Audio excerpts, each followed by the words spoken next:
Hello everyone, मैं स्नेहा और आप सभी का स्वागत करती हूँ अपने इस यूट्यूब चैनल पर। और आज की ये क्लास हम सभी के लिए जो लैब असिस्टेंट के स्टूडेंट्स हैं और जो स्कूल व्याख्याता के स्टूडेंट्स हैं उन सभी के लिए बहुत ज़्यादा मज़ेदार शानदार रहने वाली है। आज हम इस क्लास में जितने भी टॉपिक देखेंगे उन टॉपिक को पढ़ने के बाद आपको कहीं और से पढ़ने की बिल्कुल भी ज़रूरत नहीं है और सारा का सारा हम यही क्लास में साथ साथ में याद करते हुए चलेंगे। ठीक है, तो आज की क्लास में हम जितने टॉपिक करेंगे ये अपनी बुक है, ये वाली जो बुक रहेगी अपनी भारत भौतिक पर्यावरण, इसमें से हम कुछ चैप्टर करने वाले हैं और हर चैप्टर से कम 2 क्वेश्चन अपने एग्जाम में आने हैं। यानी आज की क्लास ये मान लो कि 8 से 10 नंबर की क्लास रहने वाली है। तो आपको वीडियो के लास्ट तक बने रहना है और वीडियो को लास्ट तक देखना है, ठीक है। और साथ ही साथ में मैं एक चीज़ और बता देती हूँ कि इसकी जो पीडीएफ है वो डिस्क्रिप्शन में एक टेलीग्राम चैनल का लिंक दिया हुआ है, उसको आप ज्वाइन कर लीजिए। वहाँ से इन नोट्स की जो है जो पीडीएफ आपको मिल जाएगी। आज जो हम करने वाले हैं वो शॉर्ट नोट्स के रूप में जो एनसीईआरटी है उसके कुछ चैप्टर यहाँ पर हम देखने वाले हैं। बहुत सारे जो स्टूडेंट्स हैं उनका मैसेज था कि मैम आप नोट्स के रूप में हमारा जो है रिवीजन करवा दीजिए। तो ये जहाँ तक मेरे से हो सकता है ज़्यादा से ज़्यादा हम कोशिश करेंगे एग्ज़ाम तक मतलब इस टाइप से नोट्स के रूप में रिवीजन करने की। तो आप लोगों को क्लास कैसी लगेगी आप कमेंट करके ज़रूर बताना और चैनल को सब्सक्राइब करना और वीडियो को लाइक करना और अपने फ्रेंड्स के साथ में शेयर करना। और जाते जाते एक बार कमेंट जरूर करके जाना कि आपको ये क्लास कैसी लगी है। ठीक है, तो आइए स्टार्ट करते हैं आज की ये वीडियो। तो अपना जो ये बुक है भारत भौतिक पर्यावरण, इसका चैप्टर नंबर फर्स्ट है। और हाँ, साथ साथ में हम ये भी देखते चलेंगे कि हर एग्जाम में यहाँ से क्वेश्चन किस टाइप से पूछे जा रहे हैं। ठीक है, और क्योंकि अभी तक जो एग्जाम हुआ है ना वहाँ से मतलब एकदम सिंपल क्वेश्चन पूछे गए हैं एनसीईआरटी से। जैसे अपना जो 2022 में लैब असिस्टेंट का एग्जाम हुआ था उसमें भी बहुत ईजी क्वेश्चन थे, एकदम सीधे के सीधे क्वेश्चन थे। लेकिन अपना जो राजस्थान में अभी क्वेश्चन पूछने का जो ट्रेंड है वो थोड़ा चेंज हो गया है। ठीक है, जो कर्मचारी चयन बोर्ड है और जो अपना आरपीएससी है वो थोड़ा कथन कारण सत्य असत्य पर इनसे ज़्यादा क्वेश्चन बना रही है। ठीक है, लेकिन वैसे तो अभी जब जैसे देखा जाए कि जो एनसीईआरटी से मतलब जो अपना केवीएस था, एनवीएस था, ईएमआरएस था, उनमें जो एनसीईआरटी से क्वेश्चन आए थे वो बिल्कुल सीधे थे, बिल्कुल घुमाने वाले क्वेश्चन नहीं थे। कुछ एक क्वेश्चन होते हैं जो थोड़ा सा घुमा के होते हैं।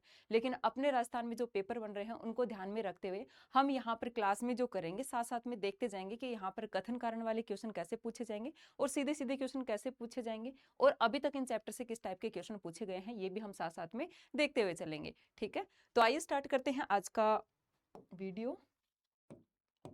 हाँ,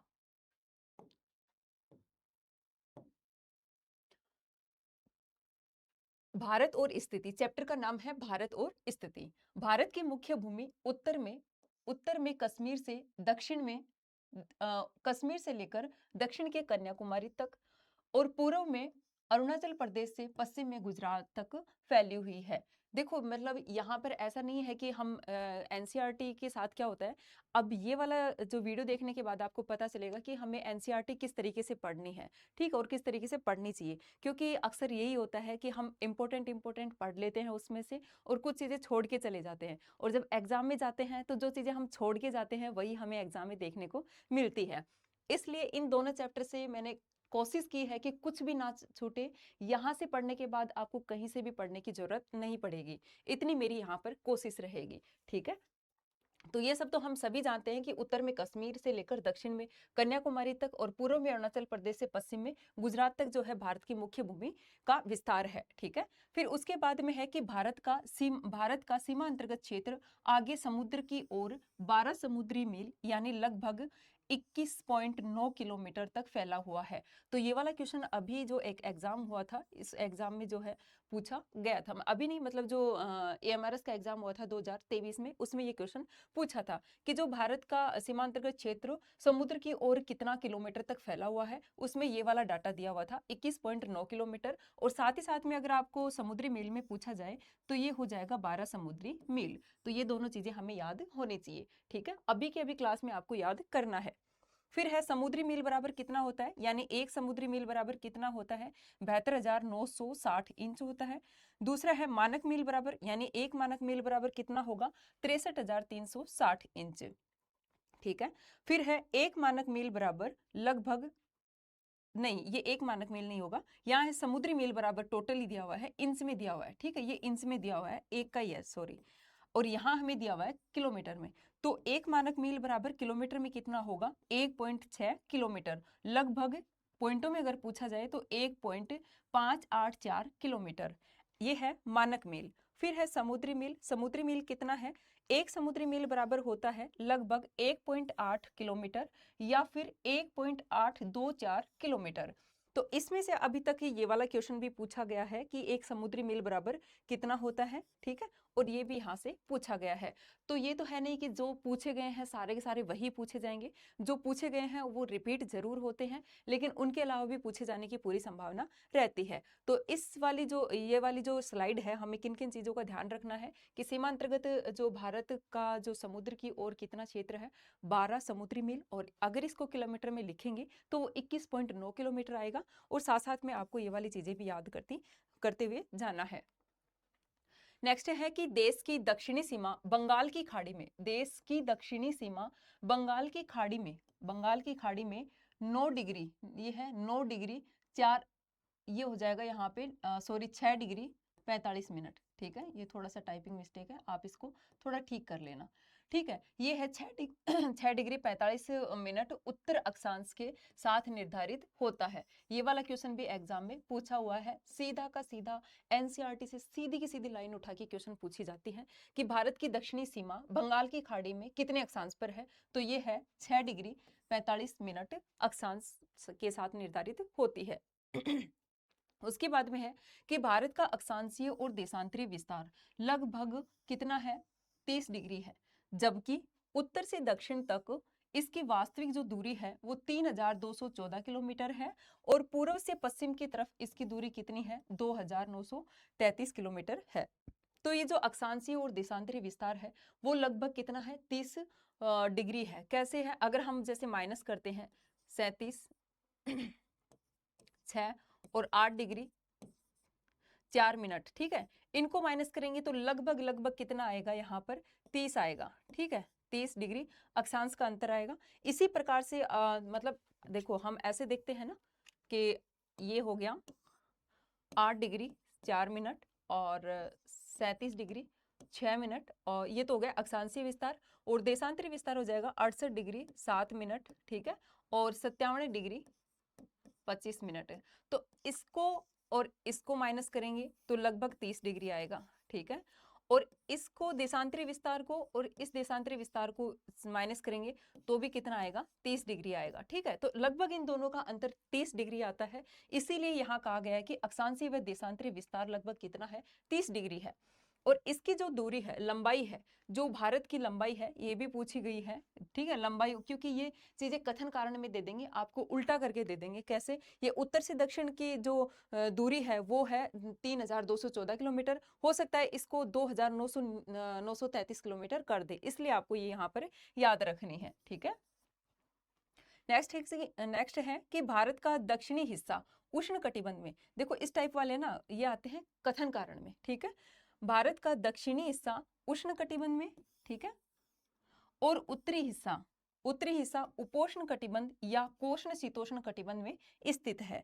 यही स्थिति देश के भू आकृति, जलवायु, मिट्टी के प्रकारों तथा प्राकृतिक वनस्पति में पाई जाने वाली भारी भिन्नता के लिए उत्तरदायी है। तो ये वाली जो लाइन है यहाँ से कथन कारण में क्वेश्चन पूछा जा सकता है। आपको ये चीजें जरूर याद रखनी है कि जो भारत का दक्षिणी हिस्सा है वो उष्ण कटिबंध में है। चेंज करके कैसे दिया जा सकता है कि भारत का दक्षिणी हिस्सा या तो उपोष्ण कटिबंध लिख देंगे या कोष्ण कटिबंध लिख देंगे। तो आपको याद रखना है उत्तरी हिस्सा उपोष्ण और कोष्ण में है और दक्षिणी हिस्सा किस में है, उष्ण कटिबंध में हो जाएगा।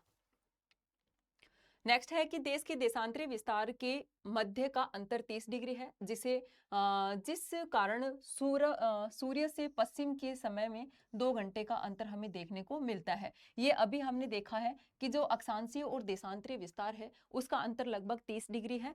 तो अगर लेकिन हम समय को निकालते हैं यहाँ देशांतरी विस्तार से, ठीक है। देशांतरी विस्तार अभी हमने देखा कि जो मतलब देशांतरी विस्तार कितना है पूर्व से पश्चिम तक, ये है 68 डिग्री 7 मिनट और 57 डिग्री 25 मिनट, ठीक है। तो इन दोनों का अंतर कितना है? इन दोनों का अंतर है 30 डिग्री। तो 30 डिग्री में 2 घंटे का अंतर कैसे होगा? जैसे हम सभी जानते हैं कि 1 डिग्री देशांतर को पार करने में 4 मिनट का समय लगता है। कितने मिनट का समय लगता है? 4 मिनट का समय लगता है। इसी प्रकार से 15 डिग्री को पार करने में कितना टाइम लगेगा? इसमें लगेगा 1 घंटे का समय, ठीक है, 1 घंटे का समय। तो यहाँ पूछा है ये 15 डिग्री है, लेकिन 30 डिग्री को पार करने में, 30 डिग्री देशांतर को पार करने में कितना समय लगेगा? 4 घंटे का 2 घंटे का समय लग जाएगा। 2 घंटे का समय लग जाएगा, ठीक है। फिर है कि विश्व के देशों के मानक यामोत्तर को 7.5 डिग्री यानी 60 डिग्री और 30 मिनट देशांतर के गुणांक पर चुना जाता है। यही कारण है कि भारत 82.5 डिग्री पूर्व यामोत्तर को भारत की मानक यामोत्तर चुना गया है।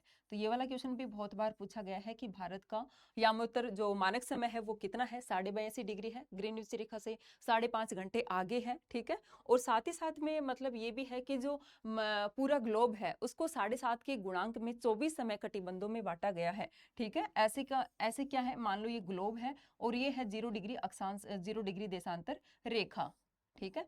तो ऐसे पूरे ग्लोब को 7.5 के गुणा में 24 समय कटिबंधों में बांटा गया है। भारत से जो मतलब समय कटिबंध गुजर रहा है जिसको हम मानक समय मानते हैं वो है 82.5 डिग्री, ठीक है। और तो ये 82.5 डिग्री किस किस देश से निकलती, मतलब कौन कौन से स्टेट से निकलती है, ये हमने कल देखा था और बाकी हम थोड़ा आगे भी इसको देख लेंगे, ठीक है। तो भारतीय मानक समय ग्रीनविच माध्य समय से 5.5 घंटे और मतलब 5 घंटे 30 मिनट आगे है, ठीक है, आगे है, इसको याद रखना है, पीछे नहीं है, आगे है। फिर है कुछ देशों का पूर्व पश्चिम विस्तार अधिक, देशांतरी विस्तार अधिक होने के कारण एक से अधिक मानक यामोत्तर होते हैं। तो अपनी जो एनसीईआरटी है उसमें जो है अमेरिका के दिए हुए हैं 6 समय कटिबंध, ठीक है। अमेरिका के कितने समय कटिबंध दिए हुए हैं? 6 कटिबंध दिए हुए हैं। इसमें क्या है कि कोई देश है, मान लो उसका देशांतरी विस्तार मतलब वो ऐसे फैला हुआ ज्यादा है, ठीक है, लंबाई के बजाय उसकी चौड़ाई अधिक है, तो उसमें क्या होगा कि जो मानक समय है वो अधिक होंगे। तो इसी प्रकार से जो यूएसए है, अमेरिका है, उसमें 6 समय कटिबंध हैं।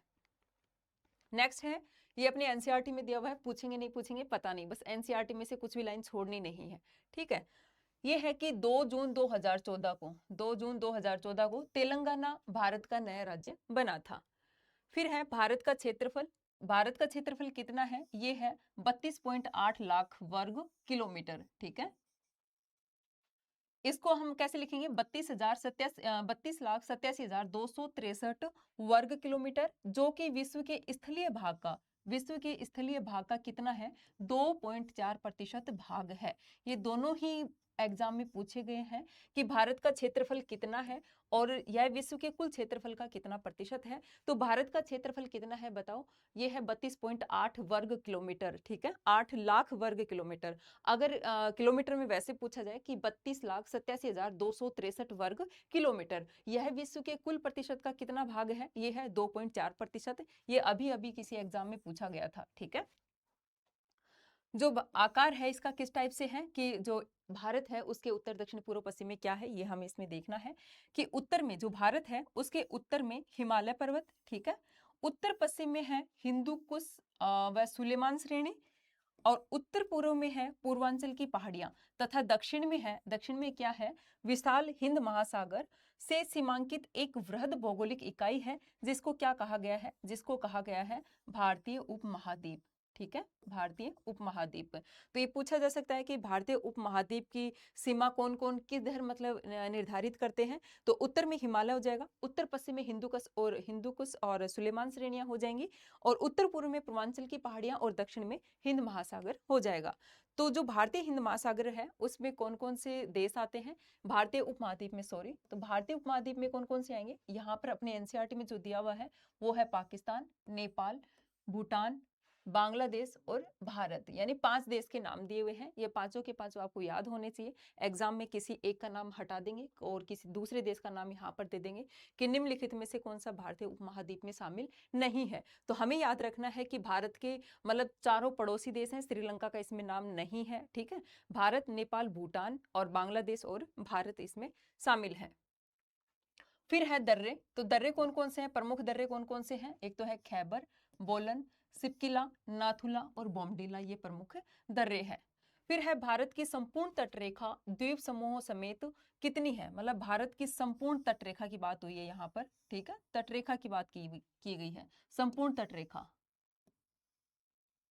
द्वीप भी इसमें शामिल है, द्वीप समूहों समेत कितनी है, ये है 7571 किलोमीटर, ये हमें याद रखनी है, ठीक है।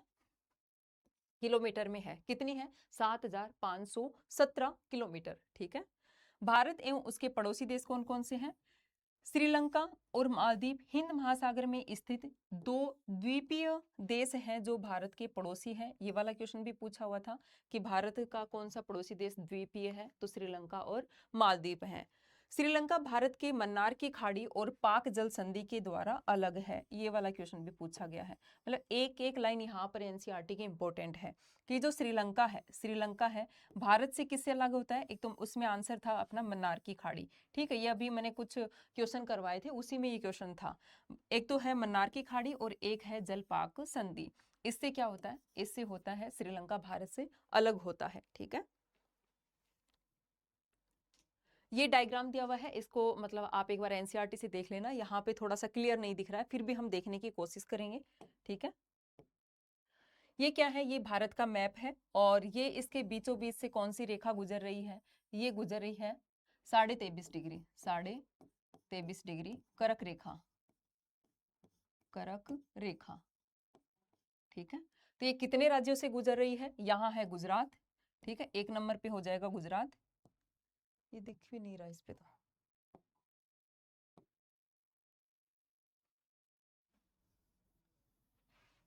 ठीक है, ये है करक रेखा, 23.5 डिग्री करक रेखा, ठीक है। ये हो जाएगा 1 नंबर पे गुजरात, दूसरे नंबर पे है महाराष्ट्र, फिर है छत्तीसगढ़ जहां से गुजरती है, ठीक है।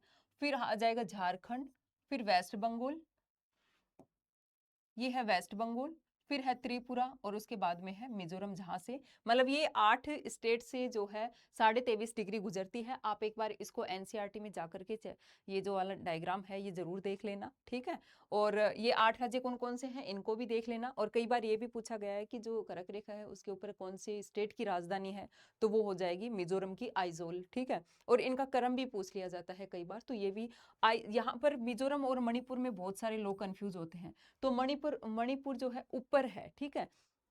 मिजोरम जो है एकदम कर्क रेखा इसके अंदर से निकलती है, ठीक है। और इसी के साथ हमने देख ही लिया था कि जो अक्षांशीय और देशांतरीय विस्तार कितना है, ये हमने अभी देख लिया है,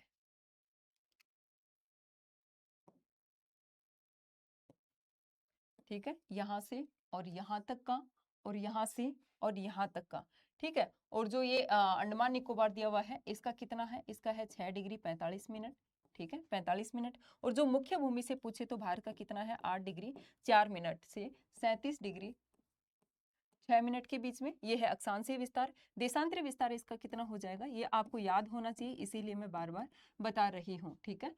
देशांतरीय विस्तार कितना हो जाएगा, 68 7 57 25, ये आपको याद रखना है। नेक्स्ट है, इसी के साथ अपना चैप्टर फर्स्ट कंप्लीट हो गया है। इसमें से 2 क्वेश्चन आने की पूरी पूरी संभावना रहती है, 2 नहीं तो 1 तो पक्का ही आपका आना है, यानी आपके 4 नंबर यहाँ पर पक्के हो रहे हैं, ठीक है। अब दूसरा अपना चैप्टर है संरचना तथा भू आकृतिक विज्ञान, ठीक है। इसमें है कि चट्टाने व मिट्टी आपस में संबंधित हैं क्योंकि असंगठित चट्टाने वास्तव में मिट्टियां ही हैं। तो ये वाली जो लाइन है ये कई बार क्वेश्चन एग्जाम में आई है कि जो मिट्टी क्या है, मिट्टी एक असंगठित चट्टान है, ठीक है। मिट्टी क्या है, मिट्टी एक असंगठित चट्टान है। पृथ्वी की आयु कितनी है, लगभग 460 करोड़ वर्ष, ठीक है। या इसको लिख देंगे 4.6 अरब वर्ष, ये आपको याद रखना है इसमें। फिर है भारतीय उपमहाद्वीप की वर्तमान वैज्ञानिक संरचना व इसके क्रियाशील भू आकृतिक प्रक्रम मुख्यतः अंतर्जनित व बहिर्जनित बलों व प्लेटों के क्षैतिज संचरण की अंतः क्रिया के परिणाम स्वरूप अस्तित्व में आए हैं, ठीक है। ये मतलब जो पृथ्वी पर हम स्थल रूप देखते हैं वो पृथ्वी की जो आंतरिक बल है और बहिर्जनित बल है उनका प्रतिफल ही हमें देखने को मिलता है। तो आपको इसमें ये वाली लाइन आपको यहाँ पर याद रखनी है, और एक ये याद रखना है कि जो मृदा है वो असंगठित चट्टाने हैं। और पृथ्वी की आयु कितनी है? ये है 460 करोड़ वर्ष। अगर अरब में पूछे तो 4.6 अरब वर्ष। नेक्स्ट क्वेश्चन है कि भूवैज्ञानिक संरचना व सेल समूह की भिन्नता के आधार पर भारत को 3 भूवैज्ञानिक खंडों में विभाजित किया गया है। किसके आधार पर किया गया है? ये वाला क्वेश्चन भी पूछा हुआ है। कैसे, मैं बताती हूँ कि भूवैज्ञानिक संरचना और सेल समूह की भिन्नता के आधार पर, ये 2 शब्द हमें याद रखने हैं। यही कंफ्यूजन होता है कि किसके आधार पर हमें पूछा है। भूवैज्ञानिक संरचना व सेल समूह की भिन्नता के आधार पर भारत को 3 भूवैज्ञानिक खंडों में बांटा गया है। तो कौन से 3 भूवैज्ञानिक खंड हैं? एक है प्रायद्वीपीय खंड, दूसरा है हिमालय और अन्य अतिरिक्त प्रायद्वीपीय पर्वत श्रृंखलाएं, ठीक है, पर्वतमालाएं। एक है सिंधु गंगा मैदान ब्रह्मपुत्र। तो इसमें मतलब आपको ये तीनों याद रखने हैं। कई बार क्या होता है, इन तीनों की जगह तटीय मैदान या कुछ और मरुस्थल वगैरह इसका नाम भी दे दिया जाता है ऑप्शन में। तो कौन सा नहीं है निम्नलिखित में से? भूवैज्ञानिक संरचना व सेल समूह की भिन्नता के आधार पर जो है भारत का भूवैज्ञानिक खंड निम्नलिखित में से कौन सा नहीं है? इस टाइप से क्वेश्चन बन सकता है। हमें याद रखना है, एक तो प्रायद्वीपीय खंड है, और जो हिमालय और जो प्रायद्वीपीय पर्वतमालाएं हैं वो हैं, और गंगा सिंधु ब्रह्मपुत्र मैदान इसमें आ जाएगा। ये तीनों हमें यहाँ पर याद रखने हैं, ठीक है। फिर हम एक एक के बारे में यहाँ पर देखेंगे। सबसे पहले हम इसमें देखेंगे प्रायद्वीपीय खंड के बारे में, ठीक है। तो प्रायद्वीपीय खंड के बारे में भी मतलब निम्नलिखित में से कौन सा कथन सत्य है, कौन सा असत्य है, इस प्रकार से क्वेश्चन पूछे जा सकते हैं। इसलिए हमें यहाँ पर पूरी ये जो है याद होनी चाहिए। प्रायद्वीपीय खंड की उत्तरी सीमा कैसी है? कटी फटी है, ठीक है। जो कच्छ से आरंभ होकर अरावली पहाड़ियों के पश्चिम से गुजरती हुई दिल्ली तक, और फिर यमुना व गंगा नदी के समानांतर राजमहल की पहाड़ियों व गंगा डेल्टा तक जाती है। यानी जो प्रायद्वीपीय खंड है वो कहां से कहां तक फैला हुआ है, ये हमें पता होना चाहिए। इसकी उत्तरी सीमा है वो कटी फटी है, ठीक है। ये कच्छ से प्रारंभ होकर अरावली पहाड़ियों के पश्चिम से होते हुए दिल्ली तक, और फिर गंगा यमुना जो नदियां हैं उनके समानांतर होते हुए राजमहल की पहाड़ियों से गंगा डेल्टा तक जो है इसकी सीमा फैली हुई है। नेक्स्ट क्वेश्चन है कि क्वेश्चन नहीं है। नेक्स्ट है कि उत्तर पूर्व में कार्बी एंगलोंग पठार व मेघालय पठार तथा पश्चिम में राजस्थान भी इसी का विस्तार है। ये बहुत ही ज्यादा इंपॉर्टेंट है कि जो प्रायद्वीपीय पठार है उसका विस्तार निम्नलिखित में से कौन सा नहीं है, आपको याद रखना है। प्रायद्वीपीय पठार के ही भाग हैं जो उत्तर पूर्व में कार्बी एंगलोंग का पठार है, मेघालय का पठार है, और पश्चिम में अपना राजस्थान है। ये तीनों के तीनों ही क्या है, ये जो है प्रायद्वीपीय पठार के भाग हैं। कौन कौन से हैं? कार्बी एंगलोंग पठार, मेघालय का पठार और राजस्थान, ये आपको याद रखना है। फिर है मालदा भ्रंश, ये भी कई बार पूछा गया है। ये किस किस के बीच में है? मालदा भ्रंश किस किस के बीच में हो जाएगा? मालदा भ्रंश सबसे पहले देखते हैं कि पश्चिमी बंगाल में है। ये मेघालय व कार्बी एंगलोंग पठार को छोटा नागपुर पठार से अलग करता है। ये बहुत ही इंपॉर्टेंट है कि जो मालदा भ्रंश है वो वेस्ट बंगाल में है। ये मेघालय का पठार व जो कार्बी एंगलोंग पठार है उसको छोटा नागपुर पठार से अलग करता है। और ये छोटा नागपुर पठार से अलग करता है, ये हमें यहाँ पर याद रखना है, ठीक है। फिर है राजस्थान में यह प्रायद्वीपीय खंड मरुस्थल सदृश्य स्थलाकृतियों से ढका हुआ है।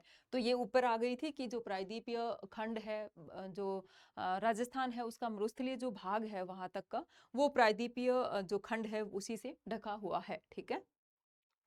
प्रायद्वीपीय खंड प्राचीन नाइस व ग्रेनाइट से बना है। तो ये भी हमें याद रखना है। जो प्रायद्वीपीय खंड है वो किन चट्टानों से बना हुआ है? एक तो प्राचीन नाइस व ग्रेनाइट से, ठीक है, नाइस व ग्रेनाइट से, ये हमें याद रखना है।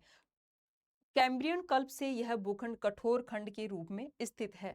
तो ये कल्प हमें याद रखना है। कौन सा कल्प की बात हो रही है? यहाँ पर कैम्ब्रियन कल्प की बात हो रही है कि जो प्रायद्वीपीय भूखंड है वो उसमें कौन सी चट्टानें पाई जाती हैं? नाइस और ग्रेनाइट। और कौन से काल का है ये? कैम्ब्रियन काल का एक कठोर भूखंड है। नेक्स्ट है कि इंडो ऑस्ट्रेलियन प्लेट का हिस्सा होने के कारण यह ऊर्ध्वाधर हलचलों व खंड भ्रंश से प्रभावित है। तो ये इंडो ऑस्ट्रेलियन प्लेट का हिस्सा होने के कारण यहाँ पर बहुत सारे भ्रंश देखे जाते हैं। कहाँ पर? प्रायद्वीपीय पठार में कौन कौन से भ्रंश हैं? देखो, जो भ्रंश हैं यानी रिफ्ट भ्रंश घाटियां जो होती हैं वहां पर भ्रंशों में भारत की नदियां प्रवाहित होती हैं। कौन कौन सी है रिफ्ट घाटी? ये याद रखना है हमें कि कौन कौन सी नदी रिफ्ट घाटी में प्रवाहित होती है। तो अपना है नर्मदा, तापी और महानदी, ये बहुत ही ज्यादा इंपॉर्टेंट है। आपको इन तीनों नदियों के नाम याद होने चाहिए। रिफ्ट घाटी में प्रवाहित होने वाली नदियां कौन कौन सी हैं? नर्मदा है, तापी है और माही है। ये तीनों आपको याद होने चाहिए। फिर है ब्लॉक पर्वत का एग्जाम्पल कौन सा है? ये है सतपुड़ा, ये भी हमें याद होना चाहिए। सतपुड़ा एक क्या है? ये एक ब्लॉक पर्वत का उदाहरण है। ठीक है, ब्लॉक पर्वत का उदाहरण कैसे हो जाता है कि इसके मतलब एक साइड नर्मदा नदी बह रही होती है और एक साइड कौन सी तापी नदी प्रवाहित हो रही होती है। तो क्या होगा? ये एक ब्लॉक पर्वत के रूप में होता है। प्रायद्वीप में मुख्यतः अवशिष्ट पहाड़ियां हैं। ये अभी अभी एक क्वेश्चन पूछा गया था किसी एग्जाम में। ठीक है, अवशिष्ट पहाड़ियां शामिल हैं तो कौन कौन सी हैं? उसमें है एग्जाम, उसमें ना अपना अरावली दिया हुआ था, सही आंसर अरावली था। और इसके अलावा 3 और पहाड़ियों के नाम दिए हुए थे कि प्रायद्वीप में मुख्यतः अवशिष्ट पहाड़ियों में कौन सी है। ठीक है, अरावली है, नल्लामाला है, जावादी है, वेलिकोंडा है, पालकोंडा है। ये सारे के सारे आपको याद होने चाहिए। ठीक है, कितनी हो गई? ये 5 पहाड़ियां हो गई, एक महेंद्रगिरी है, सॉरी 6 पहाड़ियां हो गई। अरावली, नल्लामाला, जावदी, वेलिकोंडा, पालकोंडा और एक महेंद्रगिरी, ये आपको यहाँ पर याद रखनी है। ठीक है, तो कौन कौन सी चीजें हो गई? ये तीनों ही आपको यहाँ पर याद रखनी है। देखो, जो चीज़ आपको हार्ड लगती है ना वही आपको सिलेक्शन दिलवाती है, ये तो तय है। आपको जो चीज़ें इजी लगेंगी ना, ये मान लो कि वो आपको, मैं ये नहीं कहूँगी कि नहीं दिलवाएंगी, लेकिन चांस कम होते हैं क्योंकि जिस हिसाब से क्वेश्चन पूछे जा रहे हैं उस हिसाब से ये चीज़ें हमें इस तरीके से पढ़नी ही पड़ेंगी। एनसीईआरटी को इस तरीके से हमें पढ़ना ही पड़ेगा। ठीक है,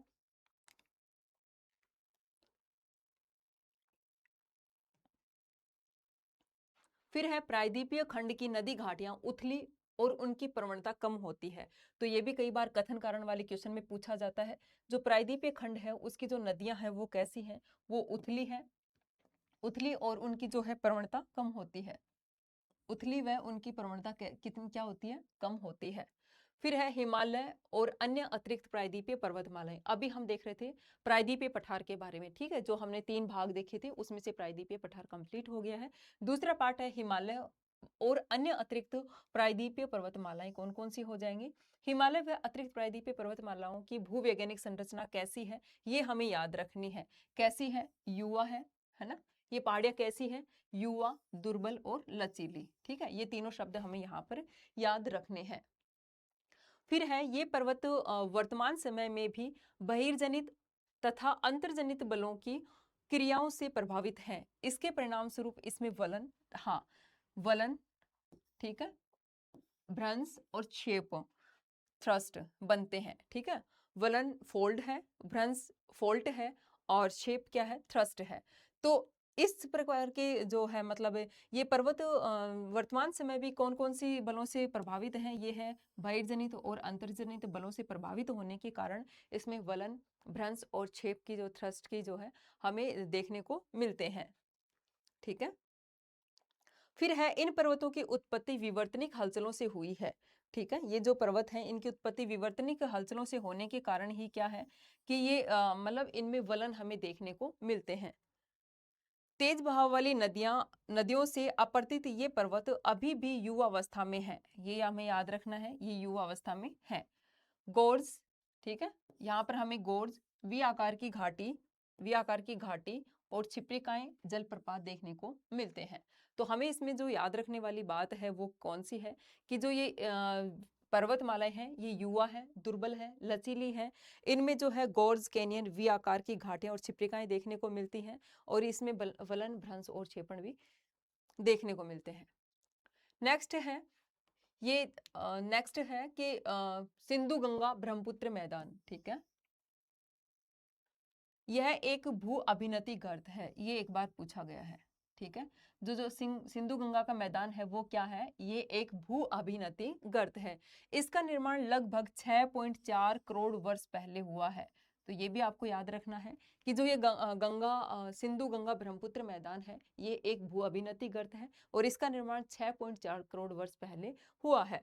हिमालय व प्रायद्वीपीय से निकलने वाली नदियां अपने साथ लाए गए अवसादों से इन मैदानों का निर्माण करती हैं। तो जो जो उत्तरी मैदान बनता है, उसमें किन किन नदियों का योगदान होता है? हिमालय से उतरने वाली नदियां का जो अपने साथ अवसाद लेकर के आती हैं और मैदानी भागों में वहां पर लाकर उनका निक्षेपण करती हैं, यानी उनको फैला देती हैं। और एक है जो प्रायद्वीपीय नदियां हैं, उन दोनों का ही इसमें योगदान है। कई बार ये भी पूछा जाता है कि इन मैदानों की जो औसत गहराई है वो कितनी है? 1000 से 2000 मीटर, यानी 1 किलोमीटर से 2 किलोमीटर इनकी क्या है? गहराई है। ठीक है, तो हमें यहाँ पर ये 3 शब्द याद रखने हैं। भू अभिनति 4.6 करोड़ वर्ष और इनकी गहराई कितनी है? 1000 से 2000 किलोमीटर मीटर सॉरी। फिर है भू आकृति। किसी स्थान की भू आकृति उसकी संरचना, प्रक्रिया और विकास की अवस्था का परिणाम है। ये हमें याद रखना है। ऐसी लाइनें कथन कारण में पूछी जाती हैं। मैं बार बार यही बोल रही हूँ आपको, ठीक है। और जिस हिसाब से पेपर का पैटर्न आ रहा है उस हिसाब से हमें एक भी लाइन नहीं छोड़नी है। किसी स्थान की भू आकृति उसकी संरचना, प्रक्रिया और विकास की अवस्था, ठीक है। संरचना, प्रक्रिया और विकास की अवस्था, इन 3 शब्द को याद रखना है, ठीक है। ये डेविस के त्रिफल हैं, ठीक है, जो हम आगे उसमें देखेंगे, जो अपनी जियोमॉर्फोलॉजी है उसमें। भारत को निम्नलिखित 6 भूआकृतिक खंडों में बांटा गया है। ये भी हमें याद रखना है कितने भूआकृतिक खंडों में बांटा गया है। अभी हम देख रहे थे पीछे वो 3 थे, भूवैज्ञानिक और कौन सी संरचना के आधार पर, ये भूवैज्ञानिक संरचना और सेल समूह की भिन्नता के आधार पर ये अलग है। इसीलिए मैं बोल रही थी कि कंफ्यूजन होता है, ये अलग है, इसके अकॉर्डिंग 3 है। और भू आकृति खंडों में कितने में बांटा गया है? 6 में बांटा गया है। तो 6 खंड कौन कौन से हैं ये हम एक बार देख लेते हैं, ठीक है। एक है उत्तर तथा उत्तर पूर्वी पर्वतमाला, ठीक है। दूसरा है उत्तरी भारत का मैदान, तीसरा है प्रायद्वीपीय पठार, चौथा है भारतीय मरुस्थल और पांचवा है तटीय मैदान और छठवा है इसमें द्वीपीय समूह है, ठीक है। तो 6 भूआकृतिक खंड कौन से हैं? ये क्वेश्चन ऐसे भी बन सकता है कि निम्नलिखित में से कौन सा भूआकृतिक खंड नहीं है भारत का, इसलिए आपको ये 6 के 6 नाम याद होने चाहिए। अब हम एक एक के बारे में यहाँ पर देख लेते हैं। सबसे पहले है भारत तथा उत्तर पूर्वी पर्वतमालाएं, ठीक है। उत्तर तथा उत्तर पूर्वी पर्वतमाला में हिमालय पर्वत, ठीक है, हिमालय पर्वत और उत्तर पूर्व की जो पहाड़ियां हैं उनको शामिल किया गया है, यानी हम इसमें ये वाले पढ़ने वाले हैं। हिमालय में कई समानांतर पर्वत श्रृंखलाएं हैं। इसमें कौन कौन सी आएंगी? पर्वत समानांतर हैं, ठीक है। कौन कौन से पर्वत आएंगे इसमें? एक तो वृद्ध हिमालय है, एक पार हिमालय है यानी ट्रांस हिमालय श्रृंखला, मध्य हिमालय और शिवालिक इसके प्रमुख श्रेणियां हैं, ठीक है। कौन कौन सी श्रेणियां आ जाएंगी इसमें? वृद्ध हिमालय, पार हिमालय, मध्य हिमालय और शिवालिक, ठीक है। भारत के उत्तर पश्चिम भाग में हिमालय की ये श्रेणियां, भारत के उत्तर पश्चिम भाग में हिमालय की ये श्रेणियां उत्तर पश्चिम दिशा से दक्षिण पूर्व दिशा में, ये रहने देना, छोड़ देना इसको, ठीक है। दार्जिलिंग और सिक्किम क्षेत्रों में ये श्रेणियां, मतलब पूछा, ये बताया गया है कि यहाँ पर जो ये पर्वत श्रेणियां हैं उनकी दिशा क्या है, ठीक है। तो इनकी दिशा जो है उत्तर पश्चिमी भाग में बताई गई है कि ये श्रेणियां उत्तर पश्चिम दिशा में दक्षिण पूर्व दिशा की ओर फैली हुई हैं। दार्जिलिंग और सिक्किम में इन क्षेत्रों में श्रेणियां पूर्व पश्चिम दिशा में फैली हुई है, जबकि अरुणाचल प्रदेश में दक्षिण पश्चिम से उत्तर पूर्व दिशा में ये फैली हुई है। नेक्स्ट है मिजोरम, नागालैंड और मणिपुर में ये पहाड़ियां उत्तर दक्षिण दिशा में फैली हुई हैं। तो ये इनकी दिशाएं यहाँ पर बताई गई है, ठीक है। वृद्ध हिमालय श्रृंखला, जिसे ये वाला याद रखना है आपको, वृद्ध हिमालय श्रृंखला जिसे केंद्रीय अक्षीय श्रेणी भी कहा गया है, ठीक है। वृद्ध हिमालय जो श्रृंखला है उसको क्या कहा गया है? केंद्रीय अक्षीय श्रेणी कहा जाता है। इसकी पूर्व पश्चिमी लंबाई कितनी है? हमें इसकी लंबाई याद रखनी है, लगभग 2500 किलोमीटर इसकी लंबाई है और चौड़ाई इसकी कितनी है? 160 किलोमीटर से 400, ठीक है। 160 से कितनी है? 160 से 400 किलोमीटर इसकी लंबाई है। यानी जो वृद्ध हिमालय है उसको क्या कहा गया है? यहाँ कहा गया है केंद्रीय अक्षीय श्रेणी, जिसकी कुल लंबाई है 2500 किलोमीटर और चौड़ाई है इसकी 160 से 400 किलोमीटर, ठीक है। अब इसमें ये डायग्राम क्लियर नहीं दिख रहा है, फिर से मैं आपको यही बोलूंगी कि ये वाला जो डायग्राम है ये आपको जो एनसीईआरटी की बुक है वहां से आपको देखना है और हाँ, नई वाली एनसीईआरटी से मत देखना, क्योंकि नई वाली एनसीईआरटी से मैं आगे बताऊंगी कौन कौन से, ये वाला डायग्राम तो है लेकिन आगे और 2 डायग्राम लगाए हुए हैं वो उसमें नहीं है, इसलिए आपको नई और पुरानी दोनों एनसीईआरटी देखनी है। ठीक है, इसमें जैसे एक बार क्वेश्चन पूछा था, मतलब अभी किसी एग्जाम में पूछा था कि ये जो मालवा पठार है, बुंदेलखंड है, इनका क्रम पूछ लिया था कि पूर्व से पश्चिम की तरफ या पश्चिम से पूर्व की तरफ इनका क्रम लगाओ। तो एक बार देख लेते हैं। और ये भी जो श्रेणियां दी हुई हैं, जैसे ये कराकोरम है, फिर उसके बाद में आ जाएगा लद्दाख है, फिर जास्कर है। ठीक है, इनका क्रम भी ये हो जाएगा, सबसे पहले कराकोरम, लद्दाख और जास्कर। ठीक है, फिर है उसके बाद में, और इसमें और क्या देख लेते हैं, ये अपनी अरावली श्रेणी हो गई।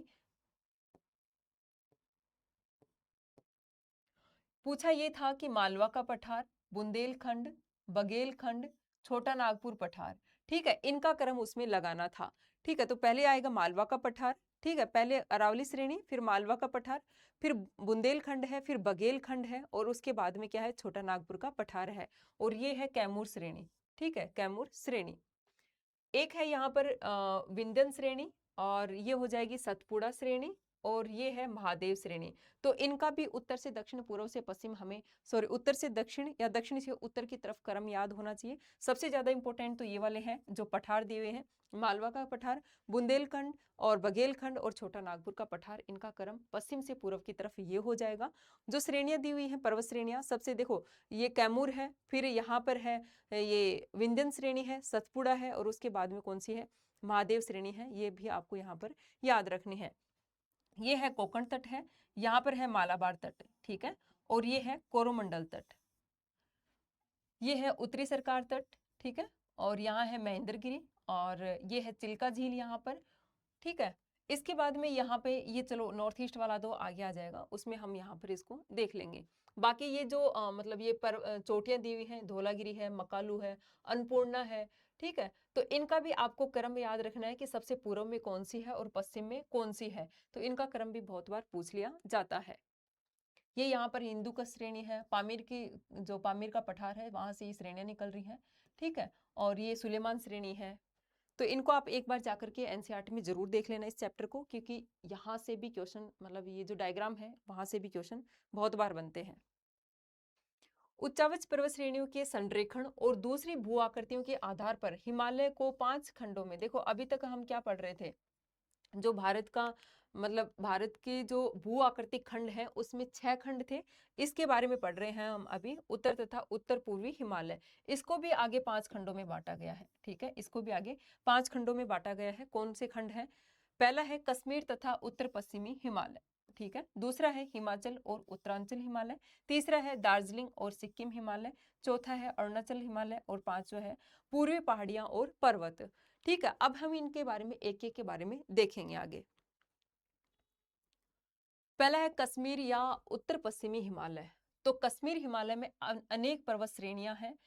कौन कौन सी हैं, कराकोरम है, लद्दाख है, जास्कर है और पीर पंजाल है। ये बहुत ज्यादा इंपॉर्टेंट है कि जो कश्मीर, इसमें आ जाएगा कि निम्नलिखित में से कौन सी श्रेणी कश्मीर हिमालय में नहीं है, तो आपको बतानी है, क्या बताना है, कराकोरम है, लद्दाख है और जास्कर। कराकोरम, लद्दाख, जास्कर और पीर पंजाल, ये 4 श्रेणियां जो है कश्मीर हिमालय में आती है। ठीक है, इन चारों के नाम याद रखने हैं।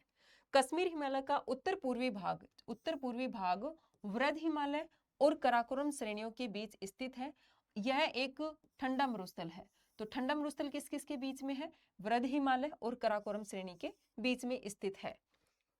कश्मीर हिमालय का उत्तर पूर्वी भाग, ठीक है, हाँ, जो कश्मीर हिमालय है उसका जो उत्तर पूर्वी भाग है उसमें वृद्ध हिमालय और कराकोरम श्रेणी के बीच में क्या है, एक ठंडा मरुस्थल है, यानी लद्दाख वाला एरिया, लेह लद्दाख वाला।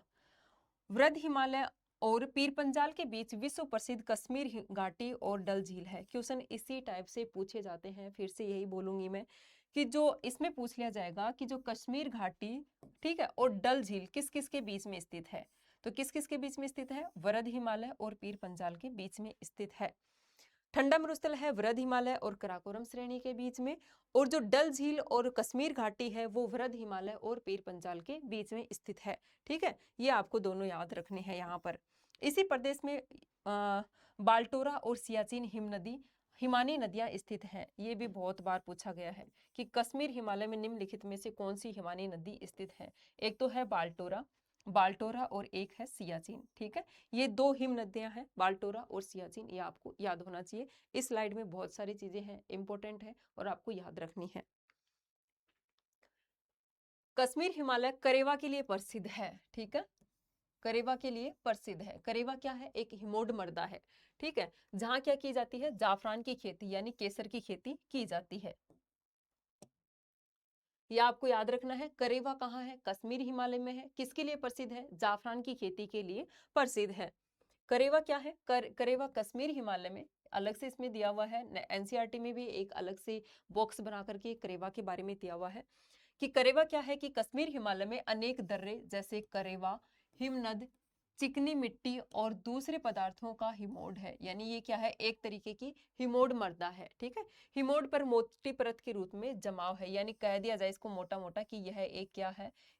करेवा क्या है? एक हिमोड मृदा है। वृद्ध हिमालय में जोजिला, पीर पंजाल में बनिहाल। ठीक है, ओ वृद्ध हिमालय में जोजिला, वृद्ध हिमालय में जोजिला, पीर पंजाल में बनिहाल।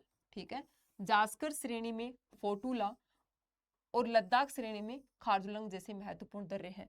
बहुत ज्यादा इंपॉर्टेंट है ये, बहुत ही ज्यादा, बहुत बार एग्जाम में पूछा गया है मिलाने के लिए कि कौन सी श्रेणी में कौन सा दर्रा है।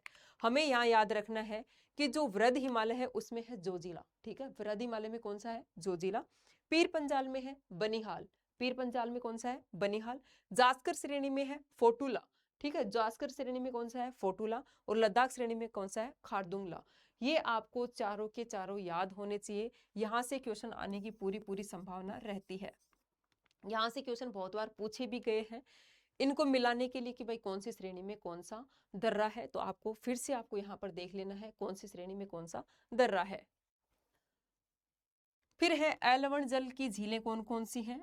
ठीक है, यानी मीठे पानी की झीलें कौन कौन सी हो जाएंगी? डल और वुलर। ये क्या है? ये मीठे पानी की झीलें हैं, मीठे पानी की झीलें हैं। ये भी बहुत बार पूछा गया है कि कौन सी मीठे पानी की है और कौन सी मतलब अलवणीय है और कौन सी लवणीय है। तो यहाँ पर लवणीय भी दी हुई है, पोंगोंगसो और सोमुरीरी। ठीक है, सोमुरीरी ये है, ये वाली दोनों ही इंपॉर्टेंट है। लवणीय झील कौन कौन सी हो जाएंगे? जो कश्मीर हिमालय है उसमें डल और वुलर क्या है? डल और वुलर अलवणीय झील है, यानी मीठे पानी की झीलें हैं। और जो पोंगोंगसो और सोमुरीरी ये क्या है? ये खारे पानी की झीलें हैं। ये आपको याद रखना है। सिंधु तथा इसकी सहायक नदियां झेलम व चेनाब इस क्षेत्र को अपवाहित करती हैं। ये भी इंपॉर्टेंट है कि सिंधु नदी है उसकी कौन सी दो नदियां हैं वो जो है कश्मीर हिमालय से प्रवाहित होती हैं, यानी इस क्षेत्र में अपवाहित होती हैं। एक हो जाएगा झेलम और एक हो जाएगा चेनाब। ठीक है, तो इस स्लाइड में एक भी लाइन आपको नहीं छोड़नी है, एक भी लाइन पूरा का पूरा आपको याद करना है और मैंने याद करवाने की कोशिश भी आपको की है। नेक्स्ट है कि प्रसिद्ध तीर्थ स्थान कौन कौन से हैं। ये सब हम पढ़ रहे हैं कश्मीर हिमालय के बारे में, भूल मत जाना। ठीक है, कश्मीर हिमालय चल रहा है उसके बारे में पढ़ रहे हैं, उसमें क्या क्या है, कौन सी लवणीय झीलें हैं, कौन सी अलवणीय झीलें हैं। ठीक है, करेवा क्या है, ठीक ये सब क्या है इसमें, कौन से मतलब दर्रे कहाँ हैं, ये सब इसमें कश्मीर हिमालय में है। प्रसिद्ध तीर्थ स्थल है कौन कौन से? वैष्णो देवी है, अमरनाथ गुफा है, चरार ए शरीफ है। ये 3 स्थान इसमें तीर्थ स्थान है। फिर है श्रीनगर झेलम नदी के किनारे स्थित है। ये वाला क्वेश्चन पूछा हुआ है कि श्रीनगर कौन सी नदी के किनारे स्थित है? श्रीनगर है झेलम नदी के किनारे स्थित है। और है कि श्रीनगर में डल झील स्थित है। ये पूछ लिया जाएगा कि श्रीनगर में डल झील कहाँ स्थित है, तो वो हो जाएगी श्रीनगर में। ठीक है, कश्मीर घाटी में झेलम नदी युवावस्था में प्रवाहित होती है। ठीक है, ये कथन कारण वाले में बन सकते हैं कि वृद्धावस्था लिख के दिया जा सकता है, यहाँ पे प्रौढ़ावस्था लिख के दिया जा सकता है कि कश्मीर घाटी में झेलम घाटी की झेलम नदी किस अवस्था में प्रवाहित होती है? ये होती है युवावस्था में बहती है। तथापि नदीय स्थल रूप में विकास के रूप में प्रौढ़ावस्था में निर्मित होने वाली विशिष्ट आकृति विसर्पों का निर्माण करती है। अच्छा, इसमें हमें याद रखना है कि जो सिंधु नदी है उसकी एकमात्र सहायक नदी है जो विसर्प बनाती है। कौन सी है? ये है झेलम। ठीक है, झेलम नदी, ये आपको याद रखना है। प्रदेश के दक्षिणी भाग में अनुधेरीय घाटियां पाई जाती है जिन्हें दून कहा जाता है। जिन्हें क्या कहा जाता है, दून कहा जाता है। इसमें जम्मू दून और पठानकोट दून प्रमुख है, ये भी हमें याद रखना है। दून क्या है कि जो दक्षिणी जो कश्मीर हिमालय है उसमें अनुधेय घाटियां पाई जाती हैं, उनको दून कहा जाता है। प्रमुख दून है जम्मू दून और पठानकोट दून, ये दोनों दून हमें यहाँ पर याद रखने हैं, ठीक है। नेक्स्ट है हिमाचल और उत्तराखंड हिमालय। जैसे जो हिमालय था अपना, उसको 5 श्रेणियों में बांटा गया था। पहला हमने पढ़ लिया कश्मीर हिमालय, दूसरा है हिमाचल और उत्तराखंड हिमालय, ठीक है। हिमालय का यह हिस्सा पश्चिम में रावी नदी और पूर्व में काली नदी के बीच स्थित है। तो ये वाली लाइन भी इंपॉर्टेंट है कि जो हिमाचल और जो उत्तराखंड हिमालय है उसका पश्चिम में रावी नदी है, ठीक है, और पूर्व में कौन सी नदी है, काली नदी है। यानी रावी नदी और काली नदी के बीच में क्या है, हिमाचल या उत्तराखंड हिमालय है, ठीक है। और काली नदी किसकी सहायक नदी है, घाघरा की सहायक नदी है। हम आगे के वीडियो में पढ़ेंगे कि जो अपवा तंत्र है उसके बारे में पढ़ेंगे, तब इनको देखेंगे। यह भारत की दो प्रमुख नदी तंत्रों सिंधु और गंगा के द्वारा अपवाहित है। तो ये कैसे बन जाएगा कि जो हिमाचल या उत्तराखंड हिमालय है, दो प्रमुख नदी तंत्र कौन कौन से हैं, एक तो हो जाएगा सिंधु और एक हो जाएगा गंगा, ठीक है, ये हमें याद रखना है। इस प्रदेश के अंदर बहने वाली नदियां रावी, व्यास, सतलज और यमुना और घाघरा है, ठीक है। तो ये जो प्रदेश है हिमाचल, ये हमें शब्द याद रखने हैं, हिमाचल या उत्तराखंडी हिमालय जो है उसमें बहने वाली प्रमुख नदियां कौन कौन सी हैं, रावी है, व्यास है, सतलज है और उसके बाद में यमुना और घाघरा, ये नदियां इसमें प्रवाहित होती हैं। हिमाचल हिमालय का सुदूर उत्तरी भाग लद्दाख के स्पीति ठंडे मरुस्थल का विस्तार है, ठीक है। जो हिमाचल हिमालय है उसका जो उत्तरी भाग है, उत्तरी भाग किसका विस्तार है, ये लद्दाख का एक स्पीति ठंडा मरुस्थल है, उसका विस्तार है। लाहौल स्पीति लाहौल एवं स्पीति जिले के स्पीति उपखंड में स्थित है, ठीक है, ये रहने देना, लेकिन ये आपको याद रखना है। नेक्स्ट है हिमालय की तीनों मुख्य पर्वत श्रृंखलाएं, वृहद हिमालय, लघु हिमालय और उत्तर दक्षिण दिशा में फैली शिवालिक श्रेणी इस हिमालय खंड में स्थित है। देखो ये हमने कश्मीर हिमालय में नहीं देखा था। कश्मीर हिमालय में 4 श्रेणियां देखी थी, कौन कौन सी देखी थी, कराकोरम, लद्दाख, जास्कर और पीर पंजाल, ठीक है, ये 4 श्रेणियां देखी थी। यहाँ पर जो हिमाचल हिमालय है या उत्तराखंड हिमालय है उसमें 3 श्रेणियां कौन कौन सी है, जो हिमालय है उसकी जो प्रमुख तीनों श्रेणियां हिमाचल प्रदेश में है, हिमाचल और हिमालय में है। एक है यहाँ पर वृहद हिमालय, दूसरा है लघु हिमालय और तीसरा इसमें हो जाएगा शिवालिक श्रेणी, ठीक है, शिवालिक श्रेणी। ये तीनों की तीनों श्रेणियां हमें देखने को मिलती हैं। इसके बाद में एक बहुत ही इंपॉर्टेंट है कि जो लघु हिमालय है, लघु हिमालय है उसको हिमाचल में धौलाधर कहा जाता है और उत्तराखंड में उसको नागटिबा कहा जाता है। ये बहुत बार क्वेश्चन पूछा गया है कि जो लघु हिमालय है, लघु हिमालय है उसको हिमाचल में क्या कहा जाता है, हिमाचल में कहा जाता है धौलाधर और उत्तराखंड में उसको कह दिया जाता है नागटिबा। ये 2 शब्द आपको याद रखने हैं। लघु हिमालय को क्या कहा जाता है, हिमाचल में कहा जाता है धौलाधर और उत्तराखंड में कहा जाता है नागटिबा, ठीक है। लघु हिमालय में 1000 से 2000 मीटर की ऊंचाई वाले पर्वत ब्रिटिश प्रशासन के लिए मुख्य आकर्षक केंद्र हैं। तो ये पूछ लिया जाएगा कि जो ब्रिटिश प्रशासन के मुख्य आकर्षक केंद्र कौन सी श्रेणी में है, तो हमें इसमें याद रखना है लघु हिमालय में, ठीक है, लघु हिमालय में स्थित है। कुछ महत्वपूर्ण पर्वत नगर कौन कौन से हैं, ये भी पूछ लिया जाएगा, दे दिया जाएगा कि कौन सा पर्वत नगर नहीं है। तो महत्वपूर्ण पर्वत नगर कौन सा हो जाएगा, धर्मशाला है, मसूरी है, कसोली है, अल्मोड़ा है, लैंसडाउन और रानीखेत। ये जो नगर है इनके नाम है, ये हमें यहाँ पर याद होने चाहिए, ठीक है। कौन कौन सा हो जाएगा, पर्वत नगर, धर्मशाला, मसूरी, कसोली, अल्मोड़ा, लैंसडाउन और रानीखेत इसके प्रमुख पर्वत नगर हैं। नेक्स्ट है इस क्षेत्र की 2 महत्वपूर्ण स्थलाकृतियां शिवालिक और दून है, ठीक है। ये वाला क्वेश्चन भी बन सकता है कि जो हिमाचल हिमालय है उसकी 2 प्रमुख स्थलाकृतियां कौन सी हैं, एक शिवालिक है और एक दून है। क्वेश्चन ऐसे ही पूछे जाते हैं, ठीक है। यहाँ स्थित महत्वपूर्ण दून कौन से हैं, देखो अभी कश्मीर हिमालय में हम 2 दून पढ़ करके आए हैं, एक कश्मीर जम्मू दून और एक है पठानकोट दून, ठीक है। ऐसे ही इसमें भी दून है, उसमें अनुधेय जो घाटियां थी उनको दून कहा गया था, ठीक है।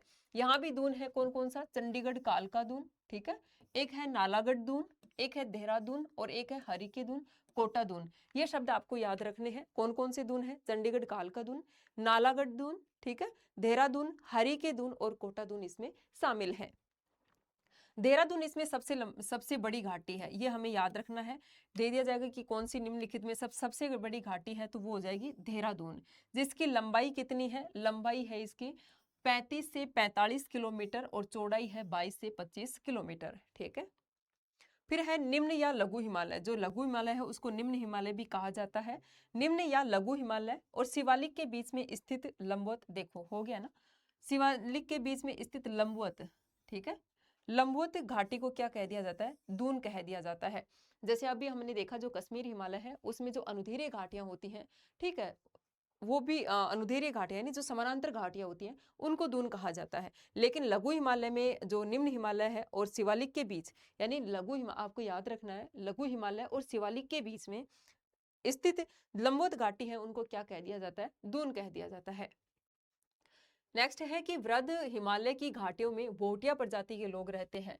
ये वाला बहुत बार पूछा गया है कि जो वृद्ध हिमालय है उसमें किस प्रकार की प्रजाति के लोग रहते हैं, ये रहते हैं भोटिया प्रजाति के लोग। ठीक है, भोटिया प्रजाति के लोग यहाँ पर रहते हैं। ये लोग खानाबदोशी हैं। जो ग्रीष्म ऋतु में बुग्याल, बुग्याल क्या है, ऊंचाई पर स्थित घास के मैदान में चले जाते हैं और शरद ऋतु में घाटियों में लौट आते हैं। तो वृद्ध हिमालय में एक प्रजाति है भोटिया प्रजाति, वो क्या करती है, वो खानाबदोशी, मतलब जैसे पशुचालन चारण करते हैं ना, वो चलवासी पशुचारण, तो उसमें क्या होता है कि ग्रीष्म ऋतु में तो ये ऊंचाई वाले क्षेत्रों में, ऊंचाई वाले क्षेत्रों को यहाँ पर क्या कहा गया है, बुग्याल। ठीक है, ऊंचाई पर स्थित घास के मैदान, ये शब्द बहुत इंपॉर्टेंट है। बुग्याल क्या है, बुग्याल क्या है, यहाँ पर दो ही चीजें हैं कि वृद्ध हिमालय में कौन सी जनजाति पाई जाती है, भोटिया जनजाति पाई जाती है, और दूसरा है दूसरा है बुग्याल। क्या है, बुग्याल क्या है, ऊंचाई पर स्थित घास के मैदान, ऊंचाई पर स्थित घास के मैदान, ये आपको याद रखना है। ठीक है, फूलों की घाटी भी इसी पर्वतीय क्षेत्र में स्थित है। ठीक है, कौन से पर्वतीय क्षेत्र में है, लघु हिमालय में। ठीक है, फूलों की घाटी, गंगोत्री, यमुनोत्री, केदारनाथ, बद्रीनाथ और हेमकुंड साहिब भी इसी क्षेत्र में स्थित है। जो हिमाचल हिमालय, उत्तराखंड हिमालय है उसमें कौन कौन से, गंगोत्री, यमुनोत्री, केदारनाथ, बद्रीनाथ, हेमकुंड साहिब इसी क्षेत्र में स्थित है। इस क्षेत्र में 5 प्रसिद्ध प्रयाग भी स्थित हैं। ठीक है, तो इसमें क्या क्या देख लिया हमने, ये आप एक बार फिर से स्लाइड को एक बार पॉज करके इसको देख लेना। ठीक है, लघु हिमालय की सर्वाधिक महत्वपूर्ण और लंबी श्रृंखला कौन सी है, बहुत ही इंपॉर्टेंट है। यहाँ पर अब आ गया है, लघु हिमालय की बात हो रही है। ठीक है, लघु हिमालय की सर्वाधिक महत्वपूर्ण और सबसे लंबी जो श्रृंखला है वो कौन सी है, पीर पंजाल पर्वत श्रृंखला है। इसमें घाटियां कौन कौन सी हैं, लघु हिमालय में घाटियां कौन कौन सी हैं, यहाँ पर लघु हिमालय की बात हो रही है। ठीक है, आप ये मत बोल देना कि ये कौन सा हिमालय है। ठीक है, तो यहाँ घाटियां कौन कौन सी हैं, कश्मीर घाटी है, काठमांडू घाटी है, कांगड़ा है और कुल्लू घाटी यहाँ पर प्रमुख घाटियां हैं। पर्यटन स्थल कौन कौन से हो जाएंगे यहाँ पर, शिमला, मंसूरी, दार्जिलिंग, मंडी, नैनीताल और डलहौजी यहाँ के जो है पर्यटन स्थल हैं। फिर है ढालों पर पाए जाने वाले घास के मैदानों को कश्मीर में मर्ग कह दिया जाता है। ठीक है, ढालों पर पाए जाने वाले घास के मैदानों को। और अभी हमने देखा कि लघु जो वृद्ध हिमालय है, भोटिया जनजाति जहां पर ग्रीष्म ऋतु में जाती है ऊंचाई वाले क्षेत्रों में, बुग्याल यानी ऊंचाई पर स्थित घास के मैदानों को बुग्याल कह दिया जाता है। लेकिन यहाँ पर बात हो रही है मर्ग किस कहाँ कहा जाता है, कि ढालों पर पाए जाने वाले जो घास के मैदान है, ढलानों पर पाए जाने वाले घास के मैदान है, उनको कश्मीर में मर्ग कह दिया जाता है, गुलमर्ग और सोनमर्ग। ठीक है, ये प्रमुख है। उत्तराखंड में इनको क्या कहा जाता है, बुग्याल। ठीक है, और ये वाला डायग्राम आप एनसीईआरटी से देख लेना, ये नई वाली एनसीईआरटी में हटा दिया गया है, पुरानी वाली एनसीईआरटी में है, आप इसको एक बार देख सकते हैं। ठीक है, इसमें ये कराकोरम श्रेणी है, ये है लद्दाख श्रेणी, ये है जास्कर श्रेणी, ये कैलाश पर्वत जहां से सिंधु नदी निकलती है। ठीक है, और ये है नंगा पर्वत, उसके बाद में है ये पूरा हिमालय पर्वत है, और ये सिपकिला है। ठीक है, फिर है ये पीर पंजाल, और ये कौन कौन सी नदियां निकल रही हैं यहाँ से, आप एक बार इसको जाकर के देख लेना। नेक्स्ट है दार्जिलिंग और सिक्किम हिमालय। ठीक है, इसको नेपाल और भूटान हिमालय भी कह दिया जाता है। इसके पश्चिम में नेपाल हिमालय और पूर्व में भूटान हिमालय है। अच्छा, जो दार्जिलिंग और सिक्किम हिमालय है इसके पश्चिम में तो है नेपाल, यानी इधर नेपाल आ जाता है, और इसके पूर्व में है भूटान हिमालय। यहाँ तीस्ता नदी बहती है और कंचनजंगा जैसी देखो नदी पूछ लिया जाएगा कि कौन से पर्वत श्रेणी में से निकलती है, तो दार्जिलिंग और सिक्किम हिमालय से निकलती है। और यहाँ की प्रमुख चोटी कौन सी है, ये है कंचनजंगा, जो अपने भारत की मुख्य भूमि में स्थित मतलब सबसे ऊंची चोटी है कंचनजंगा। ठीक है, इन पर्वतों के ऊंचे शिखरों पर लेप्चा जनजाति, ये वाला भी पूछा गया है। लेप्चा जनजाति कहाँ, ये है दार्जिलिंग और सिक्किम हिमालय में। ठीक है, और दक्षिणी भाग पर विशेषकर दार्जिलिंग हिमालय में मिश्रित जनसंख्या में स्थित नेपाली, बंगाली और मध्य भारत की जनजातियां पाई जाती हैं। तो हमें याद रखना है यहाँ पर मेन लेप्चा जनजाति के बारे में। ठीक है, लेप्चा जनजाति के बारे में। यहाँ द्वार स्थलाकृति पाई जाती है जिनका उपयोग चाय बागान लगाने के लिए किया जाता है। ये वाला क्वेश्चन एक बार फर्स्ट ग्रेड में पूछा था। ठीक है, द्वार स्थलाकृतियां कहाँ पाई जाती हैं, ये पाई जाती हैं दार्जिलिंग सिक्किम हिमालय में। और इनका उपयोग किस लिए किया जाता है, चाय के बागान लगाने के लिए यहाँ पर इनका उपयोग किया जाता है। नेक्स्ट है यहाँ पर वनस्पति जात और प्राणी जात और आर्किड पाए जाते हैं। कौन सी में, ये हमें श्रेणी याद रखनी है। जो दार्जिलिंग सिक्किम हिमालय है उसमें वनस्पति जात, प्राणी जात और आर्किड पाए जाते हैं। हिमालय का जो नेक्स्ट पार्ट है वो है अरुणाचल हिमालय या असम हिमालय। ठीक है, यह पर्वत क्षेत्र भूटान हिमालय से लेकर पूर्व में डिफू दर्रे तक, ठीक है, डिफू दर्रे तक फैला है। यह श्रेणी इस श्रेणी की सामान्य दिशा दक्षिण पूर्व से उत्तर पूर्व है। इसकी मुख्य चोटियां कौन सी है, इसकी मुख्य चोटी हमें याद रखनी है कांगतू और नामचा बरवा। ठीक है, नामचा बरवा। तो इसमें क्या रखना है कि जो अरुणाचल हिमालय है वो भूटान हिमालय से लेकर के डिफू दर्रे तक है। और इसकी प्रमुख चोटियां कौन कौन सी हैं, कांगतू और नामचा बरवा इसकी प्रमुख चोटियां हैं। नामचा बरवा को पार करने के बाद ब्रह्मपुत्र नदी, ठीक है, ब्रह्मपुत्र नदी क्या करती है, एक गहरे गोर्ज का निर्माण करती है। यानी ब्रह्मपुत्र नदी जब भारत में प्रवेश करती है तो वो किस इससे बोमडिला दर्रे से होकर प्रवेश करती है। और नामचा बरवा वहां पर एक नामचा बरवा चोटी भी पाई जाती है। ठीक है, ये चोटियां ही तो है, हाँ। उसमें प्रवेश करने के बाद भारत में एक गोर्ज का निर्माण करती है। और यहाँ पर जो नदियां दी हुई हैं वो है कामेंग, सुबनसिरी, दिहांग, दिबांग और लोहित यहाँ की प्रमुख नदियां हैं। ये नदियां जलप्रपात बनाती हैं। ठीक है, इसलिए यहाँ जल विद्युत उत्पादन की क्षमता काफी है। ये वाला क्वेश्चन भी एक बार आया हुआ है कि जो ब्रह्मपुत्र नदी है उसकी जो सहायक नदियां हैं वो जलप्रपात का निर्माण करती हैं और इसीलिए यहाँ पर विद्युत उत्पादन की क्षमता भी काफी देखने को मिलती है।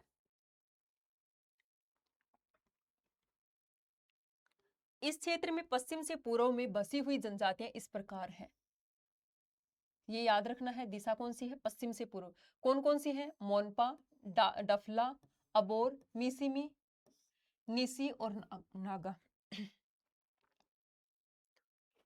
ठीक है, इनका जो क्रम है वो भी हमें याद रखना है। पश्चिम से पूर्व की ओर इसमें बताया है। पहला है मोनपा, दूसरा है डाफला, अबोर, मिसिमी, निसी और नागा। ठीक है, ये क्या है, ये जनजातियां हैं, इनका क्रम हमें याद रखना है। ठीक है, ये जनजातियां झूम खेती करती हैं। कौन सी जनजातियां, ये जनजातियां क्या करती हैं, झूम खेती करती हैं, जिसे स्थानांतरित कृषि या फिर सेल्स और बर्न कृषि भी कहा जाता है। ठीक है, यह क्षेत्र जैव विविधता में धनी है, जिसका संरक्षण देश समुदाय के द्वारा किया जाता है। फिर है उबड़ खाबड़ स्थलाकृतियों के कारण यहाँ अरुणाचल असम सीमा पर स्थित द्वार क्षेत्र होकर यहाँ पर कारोबार किया जाता है।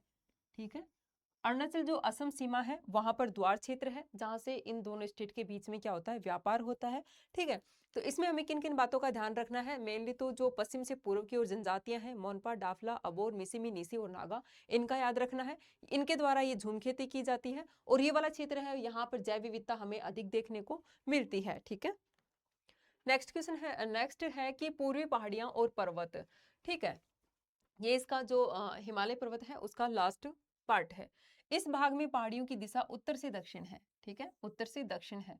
ये पहाड़ियां स्थानीय नामों से जानी जाती हैं। इसमें है पटकोईबुम, ठीक है, पटकोईबुम, नागा पहाड़ियां, मणिपुर पहाड़ियां और दक्षिण में मिजो या लुसाई पहाड़ियां के नाम से जाना जाता है। इनका हमें क्रम भी याद रखना है और ये क्रम बहुत बार पूछा गया है एग्जाम में। ठीक है, सबसे उत्तर में आएगी पटकोईबुम, सबसे उत्तर में आएगी पटकोईबुम। ठीक है, पटकोईबुम। फिर उसके बाद में हम लिखेंगे नागा पहाड़ी, नागा पहाड़ी, फिर है मणिपुर, नहीं इसका क्रम ये नहीं होगा, ठीक है।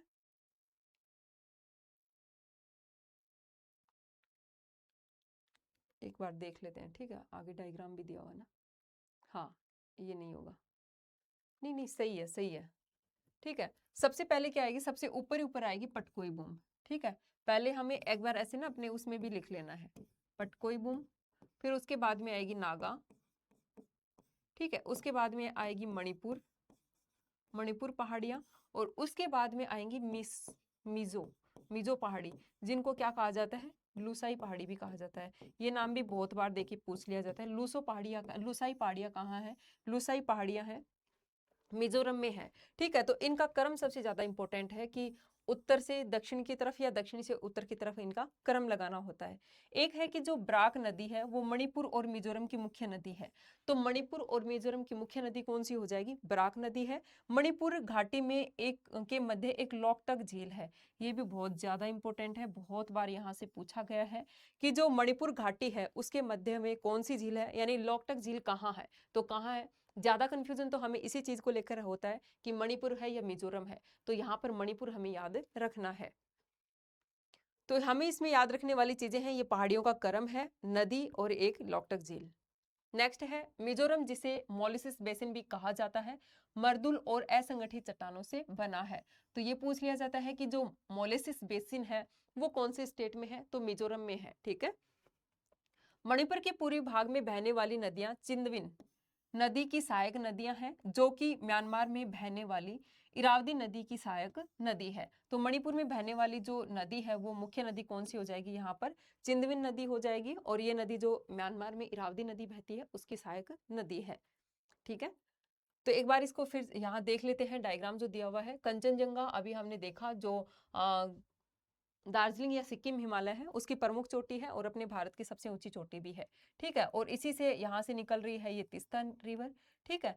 यहाँ पर है ये भूटान है, डाफला, बोमडी, बुमला, ठीक है। और ये है नामचा बरवा, जहाँ से जो ये वाली ब्रह्मपुत्र नदी भारत में प्रवेश करती है। और ये है पहाड़ियाँ पटगोई बूम, ठीक है, इनका जो है क्रम हमें याद रखना है। पटकोई बूम है, नागा बूम है, मिजो है, मिजो पहाड़ी है, और मिजो को क्या कहा गया, लुसाई पहाड़ी भी कहा गया है। एक और इसमें दिया हुआ है कि गारो, खासी और जयंतिया, जो मेघालय है उसमें जनजातियों के नाम पर पहाड़ियों के नाम रखे गए हैं, गारो, खासी, जयंतिया। और जो खासी है उसी में क्या है, उसी में हमें चेरापूंजी या जो मोसिन राम है वो हमें, जो सर्वाधिक वर्षा वाला क्षेत्र है मेघालय में, वो कौन सी पहाड़ियों में है, वो है खासी पहाड़ियों में, ठीक है। अब एक पार्ट कंप्लीट हो गया है इसका, जो मतलब पर्वतीय क्षेत्र वाला था, मतलब हिमालय पर्वतीय और क्षेत्र था, उसका कंप्लीट हो गया है। अब दूसरा है उत्तरी भारत का मैदान, ठीक है। उत्तरी भारत का मैदान हम यहाँ पर देखने वाले हैं। इसका निर्माण कब हुआ था, पहला ही पॉइंट इंपॉर्टेंट हो जाएगा, प्लीस्टोसीन और होलोसीन काल में इसका निर्माण हुआ था। किसका, उत्तरी भारत के मैदान का। उत्तरी भारत का मैदान सिंधु, गंगा, ब्रह्मपुत्र नदियों के द्वारा भाकर लाए गए जलोढ़ निक्षेपों से बना है। इस मैदान की पूर्व से पश्चिम की लंबाई हमें याद रखनी है, 3200 किलोमीटर है, और इसकी चौड़ाई कितनी है, चौड़ाई है 150 से 300 किलोमीटर, ठीक है। और भारत में जो ये मैदान है, इसकी भारत में इसकी लंबाई कितनी है, इसकी है 2400 किलोमीटर। तो जलोढ़ निक्षेप की अधिकतम गहराई कितनी है, 1000 से 2000 मीटर। तो इसमें हमें क्या याद रखना है, उत्तरी भारत का मैदान, इसमें कथन कारण में देखिए पूछा जा सकता है कि इसका निर्माण कब हुआ था, इसका निर्माण हुआ था प्लीस्टोसीन व होलोसीन काल में हुआ था। दूसरा है कि ये जो मैदान है वो किन किन नदियों के द्वारा बना है, गंगा, ब्रह्मपुत्र और सिंधु नदी के द्वारा। जो मैदान है उसकी कुल लंबाई कितनी है, कुल लंबाई कितनी है 3200 किलोमीटर, और चौड़ाई है 150 से 300 किलोमीटर, और भारत में पूछा जाए तो ये है 2400 किलोमीटर, ठीक है। और इसकी गहराई कितनी है, 1000 से 2000 मीटर के बीच में। फिर है भारत उत्तर से दक्षिण दिशा में इन मैदानों को 3 भागों में बांटा गया है। ये वाला क्वेश्चन पूछा भी था, ठीक है।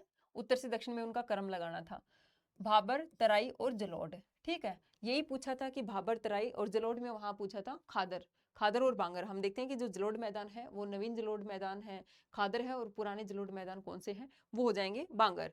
तो भाबर क्या है, अभी तक इसमें गहराई से क्वेश्चन नहीं पूछा गया है, लेकिन हमें फिर भी ये पढ़ना है। भाबर 8 से 10 किलोमीटर की चौड़ाई में एक पतली पट्टी जो शिवालिक गिरिपद के समानांतर फैली हुई है। यहाँ नदियों के द्वारा जमा सैल गोलास में नदियां लुप्त हो जाती हैं। ठीक है, कृषि कार्यों के लिए अनुपयुक्त है।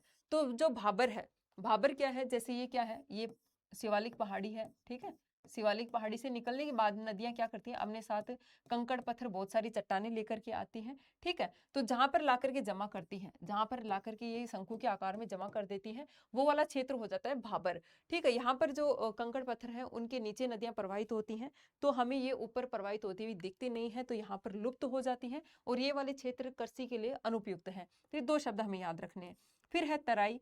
तराई इसके नीचे जब नदियां बाहर निकलती हैं, ठीक है, इन क्षेत्रों में तो दलदली क्षेत्रों का निर्माण करती हैं, उसी को कह दिया जाता है तराई। तो भाबर के दक्षिण में स्थित इसकी चौड़ाई 10 से 20 किलोमीटर है, और भाबर क्षेत्र लुप्त नदियां इस क्षेत्र में धरातल पर प्रकट होती है, इनकी निश्चित वाहिकाएं नहीं होती है, क्षेत्र अनूप बन जाते हैं, इस जिसे तराई कहा जाता है। यानी यहाँ पर हमें जो है मैंग्रोव जैसी स्थिति देखने को मिलती है। नेक्स्ट है जलोढ़ मैदान, तराई के दक्षिण में स्थित है। जलोढ़ मैदान कहाँ स्थित है, तराई के दक्षिण में। तो उत्तर से दक्षिण और दक्षिण से उत्तर, इनका क्रम हमें बिल्कुल याद रखना है। ठीक है, तो जो जलोढ़ मैदान है, जलोढ़ मैदान के भी 2 भाग हैं, एक बांगर है और एक खादर है। बांगर और खादर, ये भी बहुत बार क्वेश्चन पूछा गया है। बांगर क्या है, पुराने जलोढ़ मैदान है, और खादर है नए जलोढ़ मैदान है, हमें इसमें कंफ्यूज नहीं होना है। ठीक है, तो इस मैदान में नदी की प्रौढ़ावस्था में बनने वाली अपरदनित और निक्षेपण स्थलाकृतियां कौन कौन सी हैं? अपरदन से और निक्षेपण से बनने वाली स्थलाकृतियां कौन सी हैं? बालूरोधिका है, विसर्प है, गोखुर झील है, और गुम्फित नदियां जो है यहाँ पर पाई जाती हैं। ब्रह्मपुत्र घाटी का मैदान, नदी द्वीप, ये याद रखना है हमें। ब्रह्मपुत्र घाटी का मैदान नदी द्वीप और बालूरोधिकाओं के लिए जाना जाता है। हम सभी जानते हैं एशिया का सबसे बड़ा नदी द्वीप कहाँ है, ये है ब्रह्मपुत्र घाटी में, और कौन सा है, माजुली द्वीप है। ठीक है, यहाँ जो सबसे बड़ा द्वीप है नदी द्वीप, वो कौन सा है, माजुली।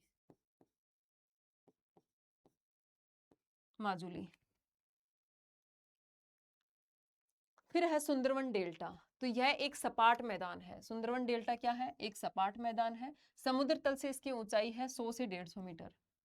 ठीक है, हरियाणा और दिल्ली राज्य सिंधु और गंगा नदी तंत्र के बीच में जल विभाजक हैं। तो क्वेश्चन पूछा जा सकता है कि जो सिंधु और गंगा नदी है उसके बीच में विभाजक का कार्य कौन कर रहा है, हरियाणा और दिल्ली। ठीक है, इन दोनों का नाम याद रखना है। ये मैदान उपजाऊ जलोढ़ मिट्टी से बने होने के कारण यहाँ गेहूं, चावल, गन्ना, जूट, ये सब कृषि की जाती है। ठीक है, तो जो सुंदरवन डेल्टा है वहां पर उपजाऊ मिट्टी पाई जाती है, गेहूं, चावल, गन्ना और जूट की कृषि भी की जाती है, और यह सघन जनसंख्या का क्षेत्र है, हमें ये भी याद रखना है। ये सब हमें क्यों याद रखने हैं, क्योंकि यहाँ से कथन कारण वाले क्वेश्चन वो बना सकते हैं, इसलिए। अब है इसका तीसरा पार्ट हो जाएगा प्रायद्वीपीय पठार। ठीक है, हमने हिमालय पर्वत का वाला क्षेत्र पढ़ लिया है, और उत्तरी मैदान का पढ़ लिया है। अब हम पढ़ेंगे प्रायद्वीपीय पठार। ठीक है,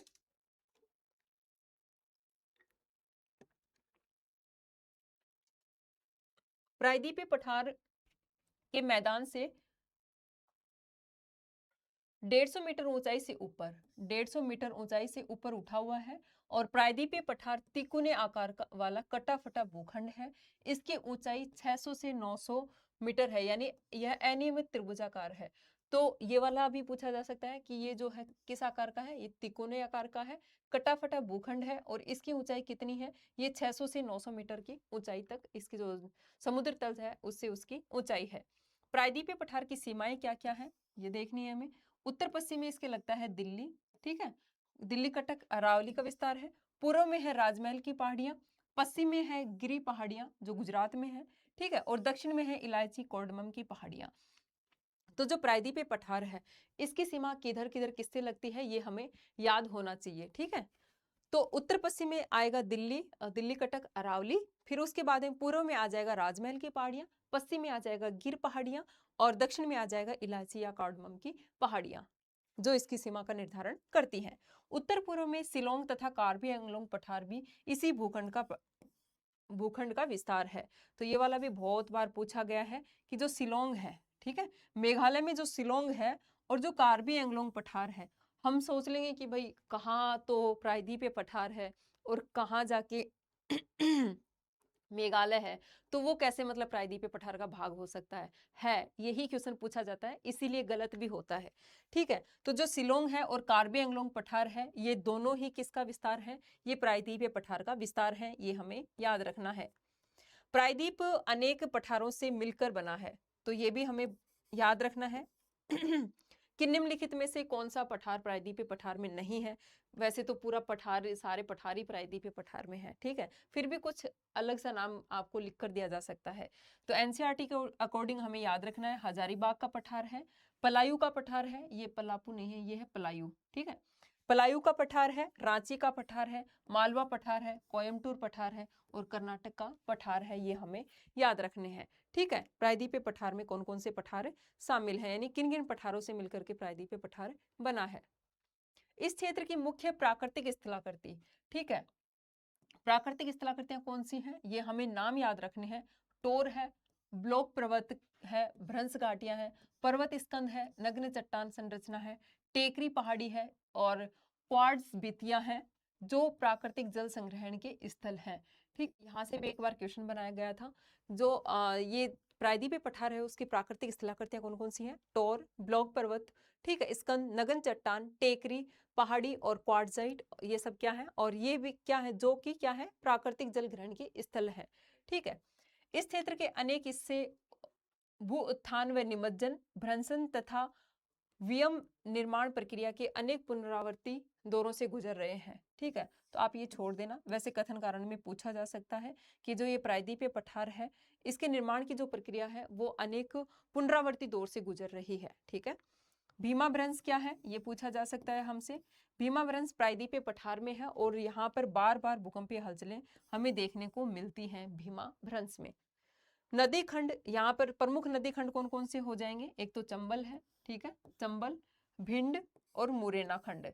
ठीक है, इन तीन खंडों की याद, जो खंड है उनकी याद रखना है, चंबल, भिंड और मुरैना खंड। नेक्स्ट है, उच्चावच के आधार पर प्रायद्वीपीय पठार को 3 भागों में बांटा गया है, तो ये 3 नाम हमें याद होने चाहिए। दक्कन का पठार है, मध्य उच्च भूभाग है और उत्तर पूर्वी पठार है।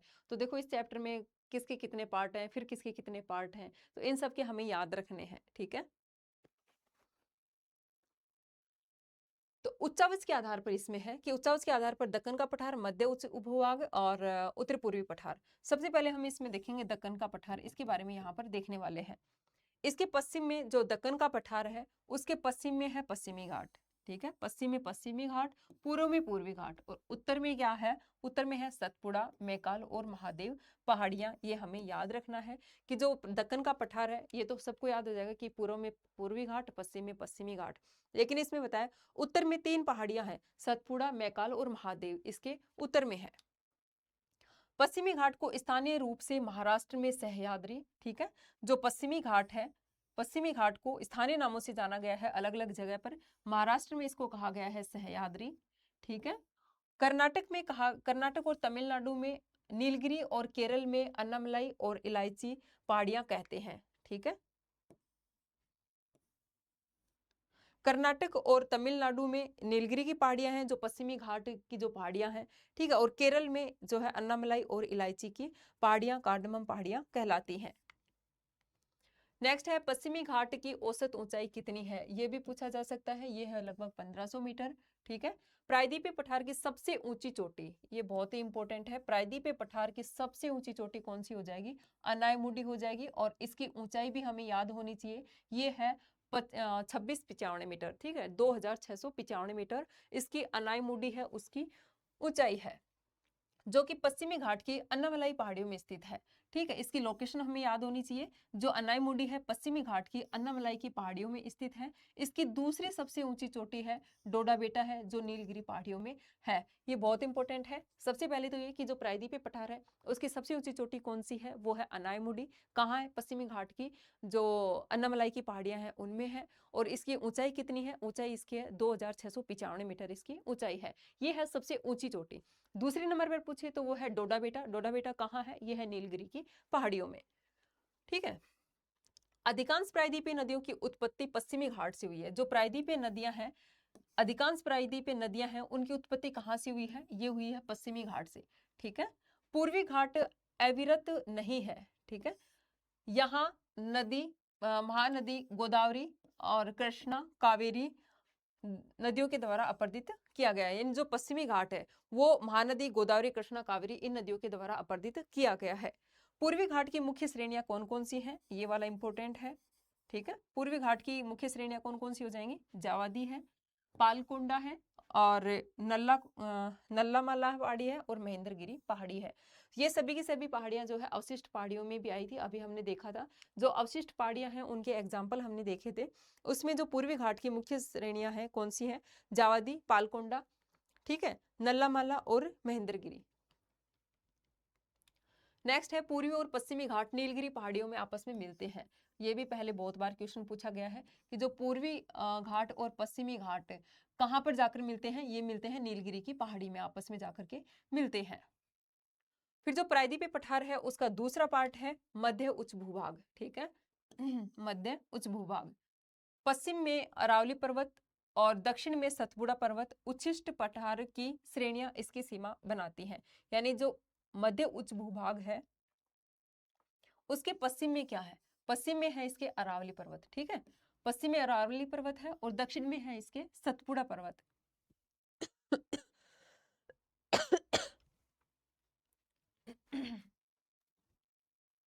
ये क्या बनाते हैं? इसकी सीमा बनाते हैं।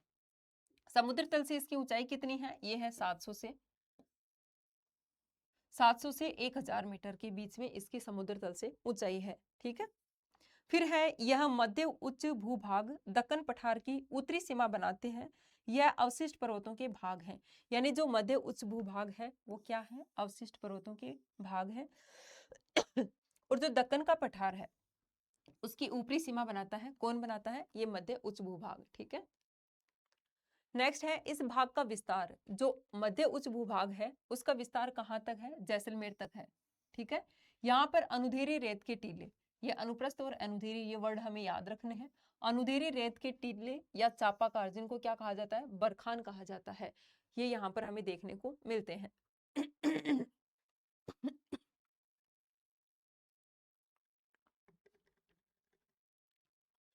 यह कांतरी चट्टाने जैसे संगमरमर स्लेट नाइस की उपस्थिति है। कहाँ पर? जो ये वाला भाग है मध्य उच्च भूभाग में।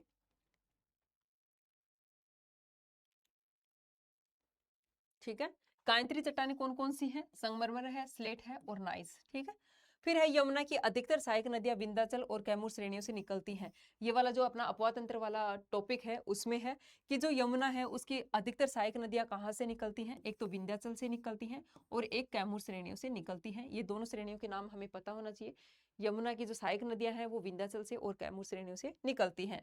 बनास चंबल की एकमात्र सहायक नदी है जो पश्चिम में अरावली की पहाड़ियों से निकलती है। ठीक है, क्वेश्चन बन सकता है कि चंबल की एकमात्र सहायक नदी कौन सी है जो पश्चिम से आकर इसमें मिलती है? तो वो हो जाएगी बनास। फिर है उत्तर पूर्वी पठार। ठीक है, इसका तीसरा पार्ट कौन सा है? उत्तर पूर्वी पठार। यह प्रायद्वीपीय पठार का ही विस्तारित भाग है। यह राजमहल की पहाड़ियों और मेघालय के पठार के मध्य भ्रंश घाटी बनने से अलग हुआ है। तो जो उत्तर पूर्वी पठार है वो क्या है? ये तो हम देख ही रहे हैं कि ये प्रायद्वीपीय पठार का भाग है और ये राजमहल की पहाड़ी, जो राजमहल की पहाड़ी है और जो मेघालय का पठार है उसके मध्य में भ्रंश घाटी बनने से अलग हुआ है जो उत्तर पूर्वी पठार है। ठीक है, किन किन दोनों के अलग होने से हुआ है? राजमहल की पहाड़ी और मेघालय पठार के बीच में भ्रंश घाटी से अलग होने के कारण उत्तर पूर्वी पठार का निर्माण हुआ है। मेघालय पठार में निवास करने वाली जनजातियों के नाम के आधार पर 3 भागों में इसको बांटा गया है। ये अभी हमने देखा था। जो उत्तर पूर्वी पठार है उसमें मेघालय में जो जनजातियां पाई जाती हैं उनके आधार पर इसको 3 भागों में बांटा गया है, गारो, खासी और जयंतिया। ठीक है, और अभी हमने देखा जो खासी है उसमें चेरापूंजी है, चेरापूंजी या फिर मोसिन राम। मोहसिन राम किसमें? ये सर्वाधिक वर्षा वाले क्षेत्र हैं जो खासी पहाड़ी में है। असम में कार्बी एंगलोंग पहाड़ियां भी इसी का विस्तार है। किसका विस्तार है? जो प्रायद्वीपीय पठार है। और हाँ, यहाँ इसका मतलब ये नहीं है कि इसका ये भी याद रखना है कि कार्बी एंगलोंग की पहाड़ियां कहाँ है। कार्बी एंगलोंग की पहाड़ियां कहाँ हैं? ये है असम में। ये बहुत बार क्वेश्चन पूछा गया है कि कार्बी एंगलोंग की पहाड़ियां कहाँ हैं। मेघालय भी दे दिया जाता है उसमें, असम वगैरह, यानी नॉर्थ ईस्ट के 4 स्टेट दे दिए जाते हैं। तो हमें याद रखना है कि जो असम है उसमें वहां पर कार्बी एंगलोंग की पहाड़ियां हैं। मेघालय पठार में कोयला, लोहा और सिलिमेनाइट, चूने के पत्थर और यूरेनियम जैसे खनिज पाए जाते हैं। तो ये भी पूछा जा सकता है कि जो मेघालय का पठार है वो किससे संपूर्ण है? तो क्या हो जाएगा इसमें? यहाँ कोयला है, लोहा है, सिलिमेनाइट है और चूने का पत्थर है और साथ ही यूरेनियम भी यहाँ पर निकाला जाता है। ठीक है, तो किन किन खनिजों से संपन्न हो गया ये? कोयला, लोहा, सिलिमेनाइट, चूने और यूरेनियम से। इस क्षेत्र में अधिकतर वर्षा, जो मेघालय का पठार है जहां चेरापूंजी में अधिकतर वर्षा कहां से होती है? दक्षिण पश्चिम मानसून से। ये वर्ड हमें याद रखना है कि जो मौसिनराम में या मेघालय में सबसे ज्यादा बारिश हमें देखने को मिलती है वो कौन से मानसून से होती है? दक्षिण पश्चिम मानसून से। मेघालय का पठार एक अति अपर्दित पठार है। ठीक है, अति अपर्दित भूतल है। ठीक है, फिर है चेरापूंजी नग्न चट्टानों से ढका है। चेरापूंजी नग्न चट्टानों से ढका एक स्थल है और यहाँ वनस्पति लगभग नहीं के बराबर है। देखो, हम क्या सोचेंगे कि चेरापूंजी में इतनी ज्यादा बारिश होती है कि वहां पर तो वनस्पति खूब होगी, मतलब बहुत सारे पेड़ पौधे, वन, ये सब होंगे। ऐसा नहीं है, ये एक पठारी भाग है और यहाँ पर नग्न चट्टानें पाई जाती हैं, जो वनस्पति है ना के बराबर यहाँ पर पाई जाती है। फिर है भारतीय मरुस्थल। ठीक है, चौथा पार्ट है भारतीय मरुस्थल। तो अरावली पहाड़ियों के उत्तर पश्चिम में है। ठीक है, ये इसकी लोकेशन है। अनुधेरी रेतीले टीले और बरखान यहाँ पर पाए जाते हैं। जो अनुधेरी रेत के टीले पाए जाते हैं अर्धचंद्राकार, उनको क्या कहा जाता है? उनको कहा जाता है बरखान। यहाँ पर वार्षिक वर्षा कितनी है? 150 mm। ठीक है, से भी कम है मरुस्थल में। सबसे इंपॉर्टेंट ये है कि मेसोजोइक काल में यह क्षेत्र समुद्र का हिस्सा था। तो कौन से काल में समुद्र का हिस्सा था? मेसोजोइक काल में। ये हमें याद रखना है। जो भारतीय मरुस्थल है वो मेसोजोइक काल में समुद्र का हिस्सा था। जैसलमेर के अकाल में स्थित कास्ट जीवाश्म की आयु लगभग 18 करोड़ वर्ष आंकी गई है। ये वाला क्वेश्चन पूछा गया है। ठीक है,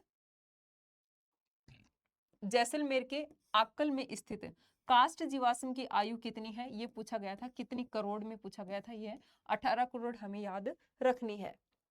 यहाँ प्लाया झीलें पाई जाती हैं। प्लाया झीलें क्या है? ये लवणीय झीलें हैं, खारे पानी की झीलें हैं। ठीक है, तो ये हमें भारतीय जो मरुस्थल है उसके बारे में ये चीजें हमें याद होनी चाहिए। फिर है तटीय मैदान। तो स्थिति और सक्रिय भू आकृतिक प्रक्रियाओं के आधार पर तटीय मैदानों को दो भागों में बांटा गया है। पहला है पश्चिमी तटीय मैदान और दूसरा है पूर्वी तटीय मैदान। पहला हम इसमें देखेंगे पश्चिमी तटीय मैदान। जो तटीय मैदान है उसको पश्चिमी तटीय मैदान और पूर्वी तटीय मैदान दो भागों में बांटा गया है। पहले हम देखेंगे पश्चिमी तटीय मैदान। पश्चिमी तटीय मैदान जलमग्न तटीय मैदानों के उदाहरण है। हमें यहाँ पर क्या याद रखना है? जलमग्न। ठीक है, जो पश्चिमी तटीय मैदान है वो जलमग्न तटीय मैदानों के उदाहरण है। यह पतनों और बंदरगाहों के विकास के लिए प्राकृतिक परिस्थितियां प्रदान करता है। तो जो पश्चिमी तटीय मैदान है और एक पूर्वी तटीय मैदान है, पश्चिमी तटीय मैदान पर प्राकृतिक बंदरगाह अधिक हैं। क्यों है? क्योंकि यह जलमग्न तटीय मैदान है। जो पूर्वी तटीय मैदान है वहां प्राकृतिक बंदरगाह नहीं है, वहां पर कृत्रिम बंदरगाह हमें देखने को मिलते हैं। इस तट पर स्थित प्राकृतिक बंदरगाहों में देखो, जो पश्चिमी तट है, ये वाला क्वेश्चन भी बहुत बार पूछा जाता है कि निम्नलिखित में से कौन सा पश्चिमी तट पर है। ये आया हुआ क्वेश्चन है। ठीक है, कि निम्नलिखित में से कौन सा पश्चिमी तट पर नहीं है। ठीक है, तो पश्चिमी तट पर कौन कौन से प्राकृतिक बंदरगाह हैं? ये कृत्रिम बंदरगाह नहीं है। एक है कांडला, मझगांव, JLN नहावा सेवा। ठीक है, एक है मरमा गांव, एक है मैंगलोर और कोची। कोची नहीं है। फिर है ये क्या है? ये है तट, जो पश्चिमी तट पर स्थित प्राकृतिक बंदरगाह। ये आपको नाम याद रखने हैं। पश्चिमी तटीय मैदान को 3 भागों में बांटा गया है। देखो, इसको भी 3 भागों में बांटा गया है। जो पश्चिमी तटीय मैदान है, जैसे ये क्या हो गया? ये हो गया अपना भारत, ये है इसका पश्चिमी तटीय मैदान और ये है पूर्वी तटीय मैदान। ठीक है, तो इस भाग में क्या है? इस भाग में ज्यादा प्राकृतिक बंदरगाह पाए जाते हैं। कौन कौन से, ये आप देख लेना। ठीक है, इसको फिर कितने भागों में? इसको 3 भागों में बांटा गया ऐसे। ठीक है, तो गुजरात का कच्छ और काठियावाड़ तट। ठीक है, सबसे ऊपर आएगा गुजरात का। यहाँ पर जो ऐसे करके ऐसे संरचना बनती है, तो यहाँ पर आएगा गुजरात का कच्छ व गुजरात का कच्छ और काठियावाड़ तट। फिर है महाराष्ट्र का कोंकण तट, यह गोवा तट। उसके बाद में यहाँ आ जाएगा महाराष्ट्र का कोंकण तट व गोवा तट। फिर है कर्नाटक और केरल का मालाबार तट। तो सबसे पहले हमें याद रखना है काठियावाड़ तट, कच्छ या काठियावाड़ तट, ये है गुजरात में। फिर है महाराष्ट्र का कोंकण तट और गोवा तट। फिर है कर्नाटक और केरल का मालाबार तट। यह तटीय मैदान के बीच में से संकीर्ण है, ठीक है। यहाँ से क्या है, ये संकीर्ण है बीच में से, ठीक है। यहाँ बहने वाली नदियां एस्चुरी बनाती हैं, यानी जो पश्चिमी तट की तरफ जो नदियां गिरती हैं अरब सागर की खाड़ी में, अरब सागर में गिरती हैं, वो डेल्टा का निर्माण नहीं करती हैं, वो एस्चुरी का निर्माण करती हैं। मालाबार तट पर स्थित विभिन्न स्थलाकृतियां, जो मालाबार तट था, मालाबार तट कहाँ है, ये है केरल और कर्नाटक में। जो केरल और कर्नाटक का तटीय भाग है वो है मालाबार तट। इसमें स्थित स्थलाकृतियां कयाल, ठीक है, कयाल जिसे मछली पकड़ने और अंतःस्थलीय नौकायन के लिए प्रयोग किया जाता है। सबसे इंपॉर्टेंट एक कयाल है, वो हम वैसे आगे भी पढ़ लेंगे। एक है वेवनाद कयाल, जिसको कहा जाता है अरब सागर की रानी। ये क्वेश्चन भी कई बार पूछा गया है। केरल में प्रतिवर्ष नेहरू ट्रॉफी वल्लामकाली नौका दौड़ का आयोजन पुनमदा कयाल में किया जाता है। ये क्वेश्चन पूछा हुआ है कि ये जो ट्रॉफी है, ये जो मतलब इसका आयोजन कौन सी कयाल में किया जाता है, ये किया जाता है पुनमदा कयाल में। नेहरू ट्रॉफी वल्लामकाली का आयोजन किया जाता है। फिर है पूर्वी तटीय मैदान। अभी हम देख रहे थे पश्चिमी तटीय मैदान, अब हम देखेंगे पूर्वी तटीय मैदान। यह पश्चिमी तटीय मैदान की तुलना में चौड़ा है, ठीक है। पश्चिमी तटीय मैदान क्या था, बीच में से संकीर्ण था, ये चौड़ा है। यह उभरे हुए तट का उदाहरण है, और वो क्या था, वो था जलमग्न तटीय क्षेत्र। ये दोनों शब्द हमें याद रखने हैं। पश्चिमी घाट मैदान, पश्चिमी तटीय मैदान है, वो जलमग्न तटीय मैदान है, और जो पूर्वी तटीय मैदान है वो उभरे हुए तट है, ठीक है। इसीलिए यहाँ पर क्या है, जो पतन और जो पोताश्रय है, प्राकृतिक बंदरगाह हमें कम देखने को मिलते हैं। नेक्स्ट है, यहाँ पूर्व की ओर बहने वाली महानदी गोदावरी, कृष्णा और कावेरी नदियां डेल्टा का निर्माण करती हैं। जैसे अभी हमने देखा, जो पश्चिमी तट की तरफ बहने वाली नदियां, पश्चिमी तट, ये देखो ऐसे ही मान लो, ठीक है। पश्चिमी तट की तरफ बहने वाली नदियां एस्चुरी क्यों बनाती हैं, क्योंकि यहाँ पर ये पश्चिमी घाट से निकलती हैं और सीधे जो है इसमें अरब सागर में गिर जाती हैं, मतलब अवसाद इनमें होते ही नहीं है। लेकिन जो पूर्व में जो गिरती हैं, यानी बंगाल की खाड़ी में गिरने वाली नदियां, अधिकतर नदियां कहाँ से निकलती हैं, ये निकलती हैं पश्चिमी घाट से, ठीक है। पश्चिमी घाट से निकलती हैं और यहाँ पर डेल्टा का निर्माण करती है। तो ये कौन कौन सी नदियां हैं जो डेल्टा का निर्माण करती हैं, महानदी है, गोदावरी है, कृष्णा है और कावेरी यहाँ की प्रमुख नदियां हैं, ठीक है। यहाँ महानदीय शेल्फ की चौड़ाई 500 किलोमीटर है, ये भी हमें याद रखना है। जो पश्चिमी तटीय मैदान है वहां पर जो महाद्वीपीय शेल्फ है उसकी चौड़ाई कितनी है, 500 किलोमीटर है। लास्ट पॉइंट है इसका, द्वीपीय समूह है, ठीक है। तो द्वीपीय समूह क्या है कि भारत में दो द्वीप समूह है, कौन सा, एक बंगाल की खाड़ी में और एक अरब सागर की खाड़ी में। हम सभी जानते हैं बंगाल की खाड़ी में कौन सा है, अंडमान निकोबार है, और अरब की खाड़ी में लक्षद्वीप है। बंगाल की खाड़ी में द्वीप समूह लगभग कितने हैं, ये वाला क्वेश्चन पूछा हुआ है, 572 है। जो बंगाल की खाड़ी है उसमें कितने द्वीप हैं, 572। यहाँ के प्रमुख द्वीप कौन कौन से हैं, ये भी हमें याद रखना है। हम किसके बारे में पढ़ रहे हैं, ये देख लो, बंगाल की खाड़ी के बारे में द्वीप देख रहे हैं यहाँ पर, ठीक है। टोटल द्वीप यहाँ लगभग कितने हैं, 572 हैं। और प्रमुख द्वीप कौन कौन से हो जाएंगे इसमें, रीची द्वीप समूह और लब्रिंथ द्वीप, ये दो शब्द याद रखने हैं, रीची और लब्रिंथ द्वीप समूह। कौन सी खाड़ी में है, ये है बंगाल की खाड़ी में, ठीक है। यहाँ के द्वीपों को दो श्रेणियों में बांटा गया है, उत्तर में अंडमान और दक्षिण में निकोबार समूह, ये हम सभी जानते हैं। और जो अंडमान और निकोबार है, यानी दक्षिणी अंडमान और उत्तरी जो कार निकोबार है, उसको अलग करने वाली जो कितनी डिग्री चैनल उन दोनों को अलग करता है, ये आप कमेंट बॉक्स में कमेंट करके बताएंगे, ठीक है। ये द्वीपीय समुद्र में जलमग्न पर्वतों का हिस्सा है, ये वाला क्वेश्चन एक बार नेट में आया हुआ है, ठीक है। जो द्वीपीय समुद्र में जलमग्न पर्वतों का हिस्सा है, जो अंडमान निकोबार है, वो क्या है, एक तरीके के जलमग्न पर्वत ही है, ठीक है। बैरन आइलैंड नामक भारत का एकमात्र जीवंत ज्वालामुखी निकोबार द्वीप समूह है, ये बहुत ही इंपॉर्टेंट है। भारत का एकमात्र सक्रिय ज्वालामुखी है, वो है बैरन आइलैंड पर, ठीक है, बैरन ज्वालामुखी है। और यह एकमात्र सक्रिय ज्वालामुखी, यानी एकमात्र भारत का जीवित ज्वालामुखी है। और ये कौन से द्वीप पर है, सबसे ज्यादा इंपॉर्टेंट तो ये हो जाता है, ये निकोबार द्वीप समूह में स्थित है। यहाँ पर असंगठित कंकड़, पत्थर और गोलास से बना हुआ है। ये है अंडमान निकोबार के बारे में। तो हमें मेन चीजें क्या याद रखनी है, जो बंगाल की खाड़ी है उसके जो प्रमुख द्वीप हैं रीची और लबरिंथ है, इसको दो श्रेणियों में बांटा गया है, उत्तरी अंडमान और दक्षिणी निकोबार में। और ये जो अंडमान निकोबार है ये जलमग्न पर्वतों का हिस्सा है। दूसरा है कि जो निकोबार द्वीप समूह है, निकोबार द्वीप समूह है, वहां पर बैरन आइलैंड पर बैरन ज्वालामुखी है, जो भारत का एकमात्र सक्रिय ज्वालामुखी है। इस द्वीप समूह की प्रमुख चोटियां कौन सी हैं? ठीक है, जो अंडमान निकोबार है उसकी प्रमुख चोटियां कौन सी हैं, ये बहुत इंपॉर्टेंट है, मिलाने के लिए पूछा जाता है। ठीक है, इस द्वीप की प्रमुख चोटियां हैं उत्तरी अंडमान में। ठीक है, उत्तरी अंडमान में है सैडल पीक, सैडल पीक, इसकी ऊंचाई याद रखनी है 738 मीटर। फिर है मध्य अंडमान, मध्य अंडमान में है माउंट डिओवोली। ठीक है, इसकी ऊंचाई है 515।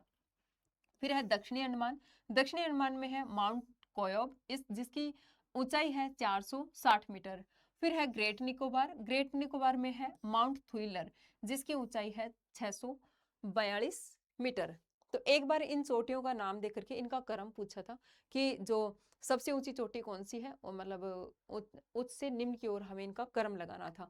तो सबसे ऊंची चोटी कौन सी हो जाएगी, जो उत्तरी अंडमान में सैडल पीक है वो सबसे ऊंची चोटी है 738 मीटर। और मध्य अंडमान में है माउंट डिओवोली, और जो दक्षिणी अंडमान में है उसमें है माउंट कोयोब, और जो ग्रेट निकोबार है उसमें है माउंट थुइलर। ये इनकी प्रमुख प्रमुख चोटियां हैं, ये हमें याद होनी चाहिए। फिर है 26 दिसंबर 2004 को अंडमान निकोबार द्वीपों में प्राकृतिक आपदा ने कहर ढाया था। ये वाली सन बहुत बार पूछी गई है, बहुत बार, कि जो अंडमान निकोबार द्वीप समूह है उसमें जो आपदा कब आई थी। ये सन डेट चेंज कर दी थी यहाँ पे। ठीक है, 25 दिसंबर, 26 दिसंबर, इस तरीके से। तो हमें याद रखना है 26 दिसंबर 2004। ठीक है, 26 दिसंबर 2004 को अंडमान निकोबार में हमें सुनामी देखने को मिली थी। ठीक है, तो ये डेट हमें याद रखनी है। पश्चिमी तट पर प्रवाल निक्षेप तथा पुल्लिन है, पश्चिमी तट पर प्रवाल द्वीप है और पुल्लिन है। यहाँ द्वीपों पर संवहनीय वर्षा होती है, जो मतलब है अंडमान निकोबार द्वीप समूह है वहां पर किस तरह की वर्षा होती है, वहां होती है पर्वत संवहनीय वर्षा। ठीक है, यहाँ भूमध्य रेखीय प्रकार की जलवायु पाई जाती है। ठीक है, वनस्पति, तो जो उष्णकटिबंधीय प्रकार की वनस्पति कहाँ पाई जाती है, ये पाई जाती है यहाँ पर अंडमान निकोबार में। नेक्स्ट है अरब की खाड़ी के द्वीप समूह है। तो अरब की खाड़ी के कौन से हो जाएंगे, अरब सागर के द्वीपों में लक्षद्वीप और मिनिकॉय शामिल है। तो इन दो शब्द या दो द्वीप हमें याद रखने हैं, मिनिकॉय और लक्षद्वीप। ठीक है, उसके बाद में है इन द्वीपों का विस्तार कितना है, ये 8 डिग्री उत्तर से 12 डिग्री उत्तर और 71 डिग्री पूर्व से 74 डिग्री पूर्व के बीच में किसका विस्तार है, ये है जो लक्षद्वीप और मिनिकॉय है उनका विस्तार है। फिर है पूरा द्वीपीय समूह प्रवाल निक्षेप से बना है। जो लक्षद्वीप है वो पूरा का पूरा किससे बना हुआ है, ये प्रवाल से बना हुआ है। ठीक है, यहाँ पर 36 द्वीप हैं। जैसे हमने जो अंडमान निकोबार मतलब जो बंगाल की खाड़ी है उसमें 572 द्वीप देखे थे, ऐसे ही जो अरब सागर है, अरब की खाड़ी है, वहां पर कितने हैं, वहां पर 36 द्वीप हैं, और जिनमें से 11 पर मानव रहता है। ठीक है, 11 पर मानव रहता है 36 में से। मिनिकॉय सबसे बड़ा द्वीप है। तो पूछा जा सकता है कि जो अरब सागर है, अरब सागर की खाड़ी है, उसमें सबसे बड़ा द्वीप कौन सा हो जाएगा, मिनिकॉय सबसे बड़ा द्वीप है और इसका क्षेत्रफल है 443 वर्ग किलोमीटर।